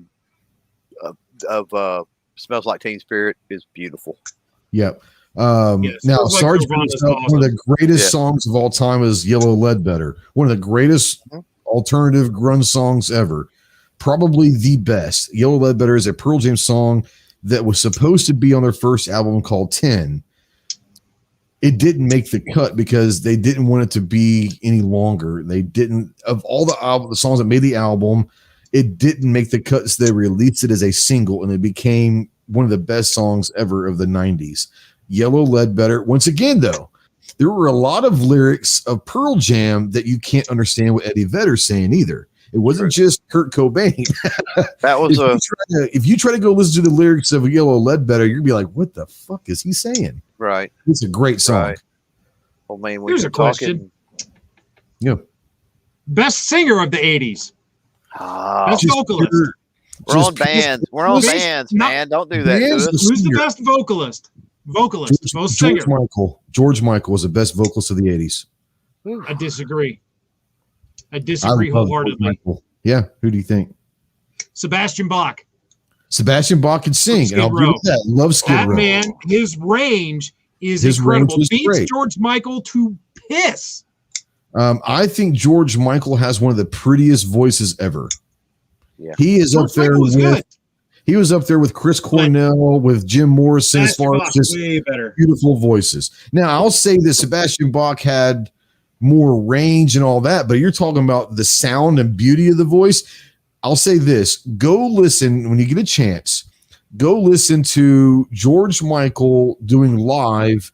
It's an old Elton John song called "Don't Let the Sun Go Down on Me." Mhm. Yeah, I've heard it like a million times. Yeah, and tell me that the vocal side of George Michael in that song, that is a gorgeous vocal. Listen to Skid Row's In a I Dark love- and I love Skid Row, and I'm not arguing that the Sebastian Bach doesn't have a great range.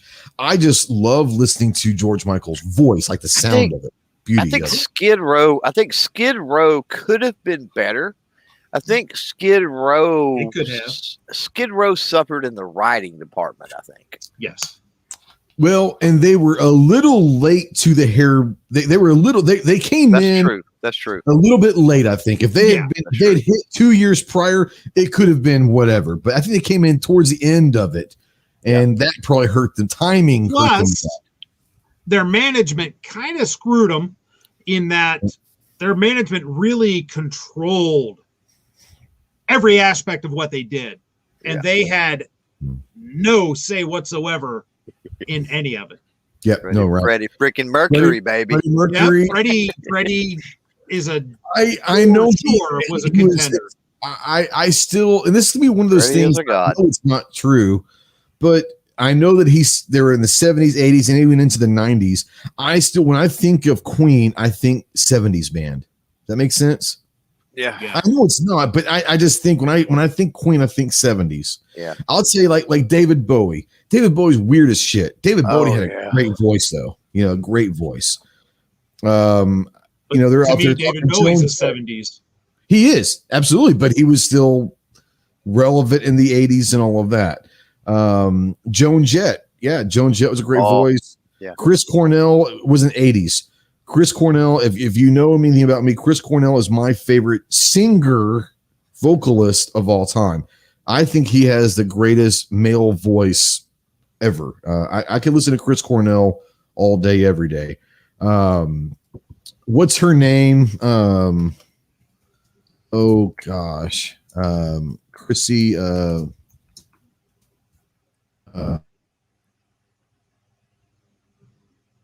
See, he's definitely thinking. Look at that pose. Is he? What? You don't hear me? No. We heard Chrissy. Your video keeps freezing.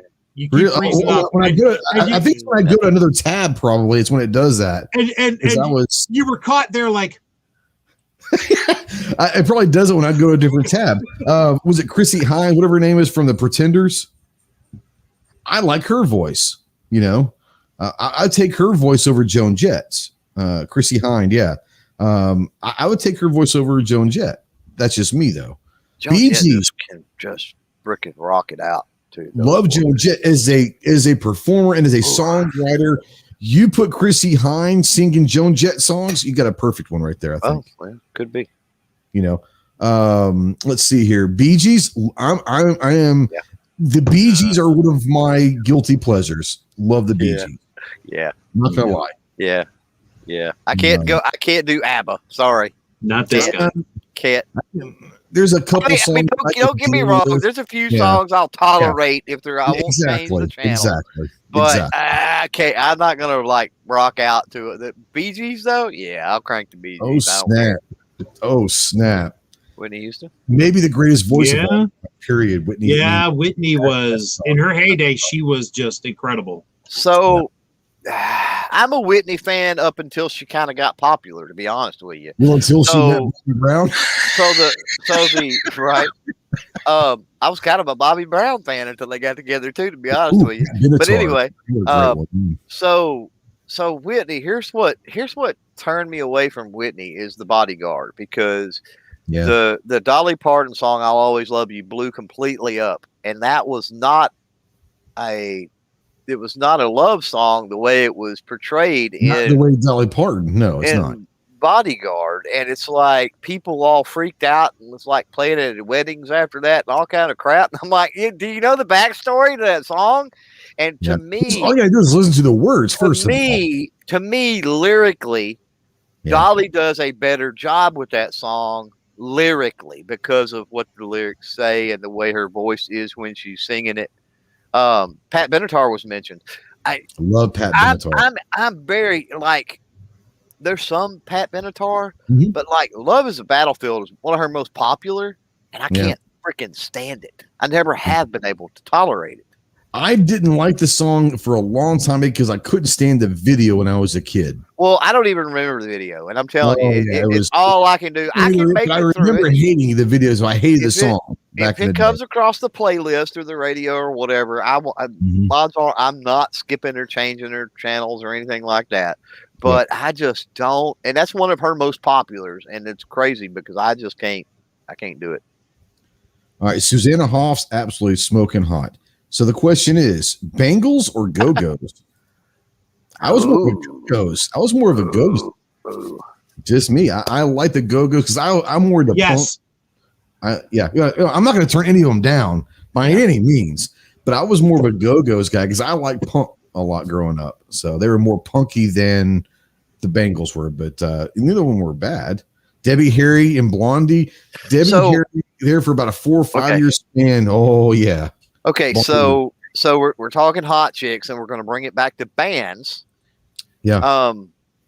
But does anybody remember Vixen? No. Yes. Oh, You know, I'm talking. You've seen the videos back in the day. You know, I'm talking. I mean, nowadays I don't know. I don't know if they've held up or not, but I don't know. they were for songs. hot chicks back in the day, and they were hairband quality. Okay. See, I wasn't a big hairband guy, so it's good stuff. Vixen doesn't ring a bell to me, but I'll have to go look at it. I might hear some songs. Yeah, look up some Vixen. Yeah. They didn't stick around. I don't know what the problem was. Stick around long. Stevie Nicks, man. Yeah, buddy. No, never. Oh man, I'm sorry for you. She sounds like a goat. She only has to belt one syllable, and you know it's Stevie Nicks. Yep. There is that. She's definitely distinctive. I will give her that. Yeah. That is the compliment I will pay. That's the only compliment I'll pay. So I'll tell you another one that at the time I wasn't alive when they were popular. But at the time, apparently, now I will say that the voice is amazing, but Grace Slick with Jefferson Airplane. If you ever heard some old Jefferson Airplane, Grace Slick had a great voice. Yeah. Oh man, Hart. How do we forget Hart? Yeah. Well, no, we up there. Ann Wilson and all that. Yeah, great voice. Great guitar playing too. Oh my god. Oh hell yeah. Oh, no doubt. They did. You see the Stairway tribute they did for the Led Zeppelin thing? Yeah. Oh my goodness, that was pretty good. Yeah, there was. What did C4 say? Billy Strings, Dust in a Baggie. What?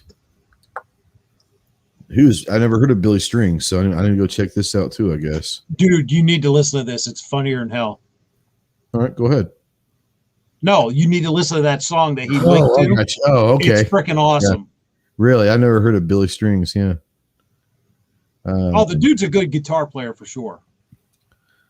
All right. We could go down these rabbit holes for the next 7 hours. Oh, yeah. There's one person that I want to bring up the 80s that some people will swear by, other people's couldn't stand. But I was not a fan back in the day. I became a fan later on in life and really appreciated his work later on. And that was Prince. Oh God, incredibly talented. I couldn't stand Prince when he first came out. I literally could not stand Prince. So no, I liked Purple Rain. I liked a couple songs, but I couldn't stand Prince. But now, looking back, and you're like, God bless, that dude was talented as hell. If you look at instruments he played, at songs he wrote. Yep. Prince has been, and I'm not going to say I was a Prince fan like right out of the gate, first album when he first was ever heard of or anything like that. But before Purple Rain, I was like, and my appreciation, I'm like you. I mean, I was a fan before then, but my appreciation for Prince has grown. Oh, yeah. Leaps and bounds since then. It's like, holy crap. I tell you something, if you want to hear just straight up guitar playing, when George Harrison died, they did a tribute, and they did While My Guitar Gently Weeps with Eric Clapton, Jeff Beck, Tom Petty, and George Harrison's son. Who do you think did the guitar? You think Clapton would, wouldn't you? They all let Prince go to town, and Clapton will even tell you that was the single greatest guitar solo he'd ever heard, was Prince doing the guitar solo from While My Guitar Gently, and it's on YouTube. It's amazing. Yeah, I could not stand Prince in the 80s. I didn't really like Prince until probably the 90s when he basically quit singing. And I started listening to music, and I was like, it's kind of like when we talked about one time I said I can't stand Brad Pitt. And then you start listening to all the movies that Brad Pitt's in and say, man, I like that movie. He's really good at that. Damn it, I'm a Brad Pitt fan, Same thing with Prince. For me, was I love that song. That's a really good song. And that's a great song. Good Lord, I guess I like Prince. And that's kind of how it became with me is Hendrix. I was not I like Hey Joe, a few greats. But see, Most Along the of Watchtower. That Hendrix, was a good one too. yeah, but see, here's the thing. That to me, that's always a Dylan song. I'm a huge Bob Dylan fan. Yeah, I got now, you. now, Dylan will tell you that when he heard Hendrix's version of All on the Watchtower, he changed how he did the song in concert. True story. Dylan does it the Hendrix way now in concert. He said that's how it was supposed to be played. But I was a Hendrix. I like Jimmy's some of his songs, but like Hey Joe's the only one that I can consistently listen to and say, man, that's a great song. Great song. Meh. Great. Yeah. Jimmy is meh to me. Yeah, He doesn't do it. Yeah. Great guitar player. Yeah, but guitarist. Guitar is different than singer and musician, Yeah. you know? Yeah. No. Now I want to say this. He influenced many guitar playing. Right. Yeah. I don't think that Jimi Hendrix experience influenced very many people lyrically and all of that, but guitar playing, absolutely. Yeah, and a lot of sound in general. Mm-hmm. It was nothing for Hendrix to play with all kind of wires hanging out of his guitar, and just all kind of crazy stuff strapped to it and plugged in and soldered on, and he was always tinkering with stuff. Yeah. So Jimi Hendrix national anthem at Woodstock. For the time was incredibly inventive. Yeah. No one had ever heard anything like it. Overplayed now. It's overplayed. Now everyone tries to do that, and it's like, eh. And you can only do so much. Like with vocals with it. Yeah. You can hit highs and lows and carry notes, and you can do a lot of different things. But on guitar, I mean, it really, or any instrument for that matter, there's only so much you can do. Yep. No doubt. No doubt. We can go down this. Stevie Ray Vaughan, great Texas boy. Oh God. Great guitar player for sure. Was it Texas Flood? So it Not was the greatest singer again. No, kind of like Hendrix. No, not at all. Now for blues, great blues Yeah. singer, great blues singer. But for his brother had a better voice. Yeah. Let's be honest. Yeah. Had a better voice. But yeah, no, there's some great ones out there. Just straight up guitar players. Stevie Vai. Stevie Vai is a great one. People forget about Jeff Beck. It's a great one. ELO. Jimmy Page was a great guitar player. People just know Robert Plant as the lead singer. Jimmy Page was a great guitar player. Yngwie Malmsteen was a tremendous technical guitar player, but I don't think his music had a whole hell of a lot of soul to it. Well, we mentioned, we talked about Van Halen earlier. I mean, obviously Eddie, when you talk about guitar. Yeah. Slash. Jeff Flynn, that's the ELO with Jeff Flynn. I mean, ELO, but Jeff Flynn was a great good. If you're listening to the Traveling Wilburys, so you've got you've got all these guys that just said, you know what, the hell with it. We're going to put our egos aside and let's do this. What were you going to say? I'm sorry. What were you saying? Oh, I was just going to say, go ahead. I don't know if you're talking to me or what, but yeah, no, Clover. Yeah, I think I just jumped over Clover. Yeah, when you talk about guitar players, man, they're so itty. Joe Satriani, Joe Perry, Van Halen. We talked about that. Obviously, Eddie was his own style, I think, with Eddie. But with that tapping the fret stuff, I mean, he was amazing at that. We're not talking 70s or 80s. If you guys Rage Against the Machine, big Tom Morello fan here. Tom Morello may not be a phenomenal guitar player, but what he does and his style of guitar is very unique, and he's great at what he does. But I'm a big Tom Morello fan for sure. Yeah. Definitely. Well, you've got Billy Gibbons, ZZ Top was mentioned earlier. I mean, without a doubt, for that blues style and everything. Blues, absolutely. Well, here's another one. You mentioned three bars of ZZ Top. You know a ZZ Top song when it comes on. Well, 3 notes. You mentioned Dire Straits earlier, and Mark Knopfler's not bad. Absolutely, Mark Knopfler's pretty good, man. And I tell you what, I seen Chet Atkins going over into the country around a little bit. I seen Chet Atkins, now different style, obviously, but I seen Chet Atkins and Mark Knopfler play one time together, and it was amazing. And when you talk about crossing over, You get into like Roy Clark, and I'm like, in anything with strings, man. You get bluegrass and crazy stuff like that. And, I'll give you two Roy country Clark, guys tear that it up. people. I'll give you two country names that people don't realize how incredibly talented on the guitar. One is Brad Paisley, is an incredible guitar player. I think people realize that, but yeah. Well, but people don't even know who Brad Paisley is unless you know. Unless you follow country, but if you follow country, yeah, there's no doubt he's good. Yeah, and Vince. Well, Keith Urban's great, but Vince. Vince Gill. Vince Gill. Yeah. Vince Gill was a lead guitar for a rock band back in the late 20s. He was in a rock band lead guitar player back early before he even got into country.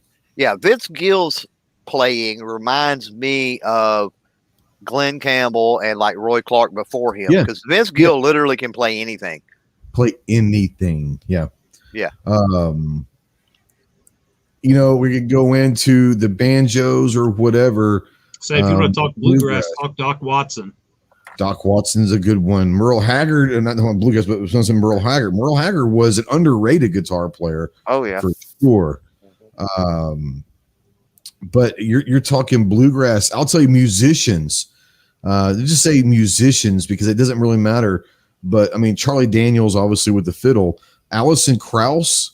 Alison Krauss can play pretty much anything you throw at her and play it very, very well. And as far as perfection in her voice, it doesn't get more perfect of a voice than Alison Krauss. Yeah, no doubt. Good Lord, we could go on. It's been 3 hours. We spent the last hour, and it seems like we could go on for 6 hours talking. Easily, music. You could talk. We talk music or movies or something. Yeah. And Richard's right. Charlie Daniels was a good guitar player, but he was an incredible fiddler. I'm going to call it. But holy cow! I didn't realize it was that time. I got to bounce. I got to get up in the morning.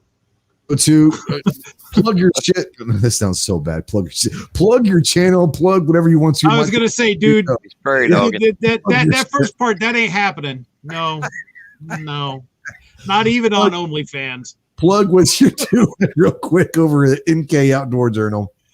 I'm Mike with MK Outdoor Journal. You can find me here on YouTube on MK Outdoor Journal. Plus MKOutdoorJournal.com. The artist formerly known as Budget Guns and Gear Review. It used to be a symbol eventually. Yes, it'll just be a symbol. That's it. The MK thing. That's it. That's me. But you can find me every Friday night at 7 p.m. Eastern for The Right of the People, where we use the first to defend the second. Talk about Second Amendment related politics, news, current events. I got some videos coming out in the near future, but nothing really.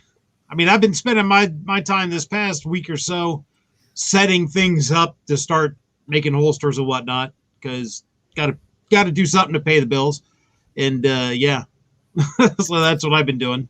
So if you want to talk holsters, come talk to me at some point. Send me an email, mike@mkoutdoorjournal.com, and we'll talk.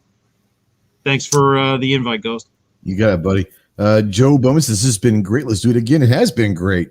We've had 2 separate complete shows. Right. Actually, we had 3 shows. We had me and Clover talking mindset. Then you had Pincus for an hour. Now we've done music for an hour. This is literally, I'm going to break it into 3 separate podcasts if I wanted to and be fine with it. Yeah. Thanks to Lucy out there, Ricardo out there. Now, here's the thing, Lucy. I love you, man.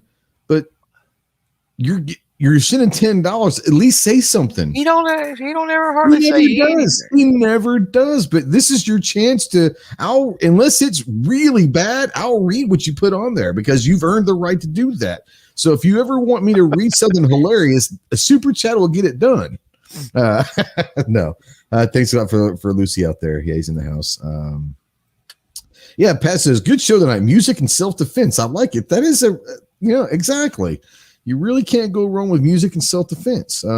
Clove, what you got going on? And do you have anything? I know you don't do much, but what little that you do, you can tell people what you go. As you know, I pretty much quit the 2A at this point. You have, yeah. You're no longer a gun guy. You're except for your show. Yeah, except for your show here tonight. I pretty much that's it now. No, I mean I still do stuff. We'll have the Nerd Chat Thursday, and I'll have a YouTube Shorts that drops Friday. Monday is the launch air pop for the Patreon folks, and Sunday will be another video drop. What I dropped this last, I think it was the Mossberg, Mossberg, yeah, International 802 Plinkster that dropped Sunday, but. No, I've been working on the B channel or the C channel or D channel. I don't even know. I've lost track at this point as to how many channels I've got. But I'll throw a link for that out there in just a minute as soon as I get a chance to pull the link up. But everybody can go check that out if they want to. If something they're into, then stick around. If it's not, you don't have to. That's all I got. You guys got 2 seconds before you got to go? Mm-hmm. This is an interesting question. He says, what's your theme song for self-defense? I'm going to say this. We're going to end on this question. I'm going to start with budget. You have to pick up your walk-up song, for like baseball walk-up song, a 10, 15-second clip that's your song. Like you say, I want this to be my walking to the ring as a boxer song, your walk-up for baseball. What's your walk-up song? You're muted. Oh, damn. Never heard of that. I'll get back to you on. I'll get back to you on that. Who sang either? Who sang "Go Damn"? I'll get back to you on that. All right, Clover. What's your walk-up song? A Whole Lot of Love. Talk about the intro, very first. Yeah. That. I just love it. It's a tough one. Yeah, it's heavy. Yeah. Yeah. If you take like the song and the words out of it, I would say.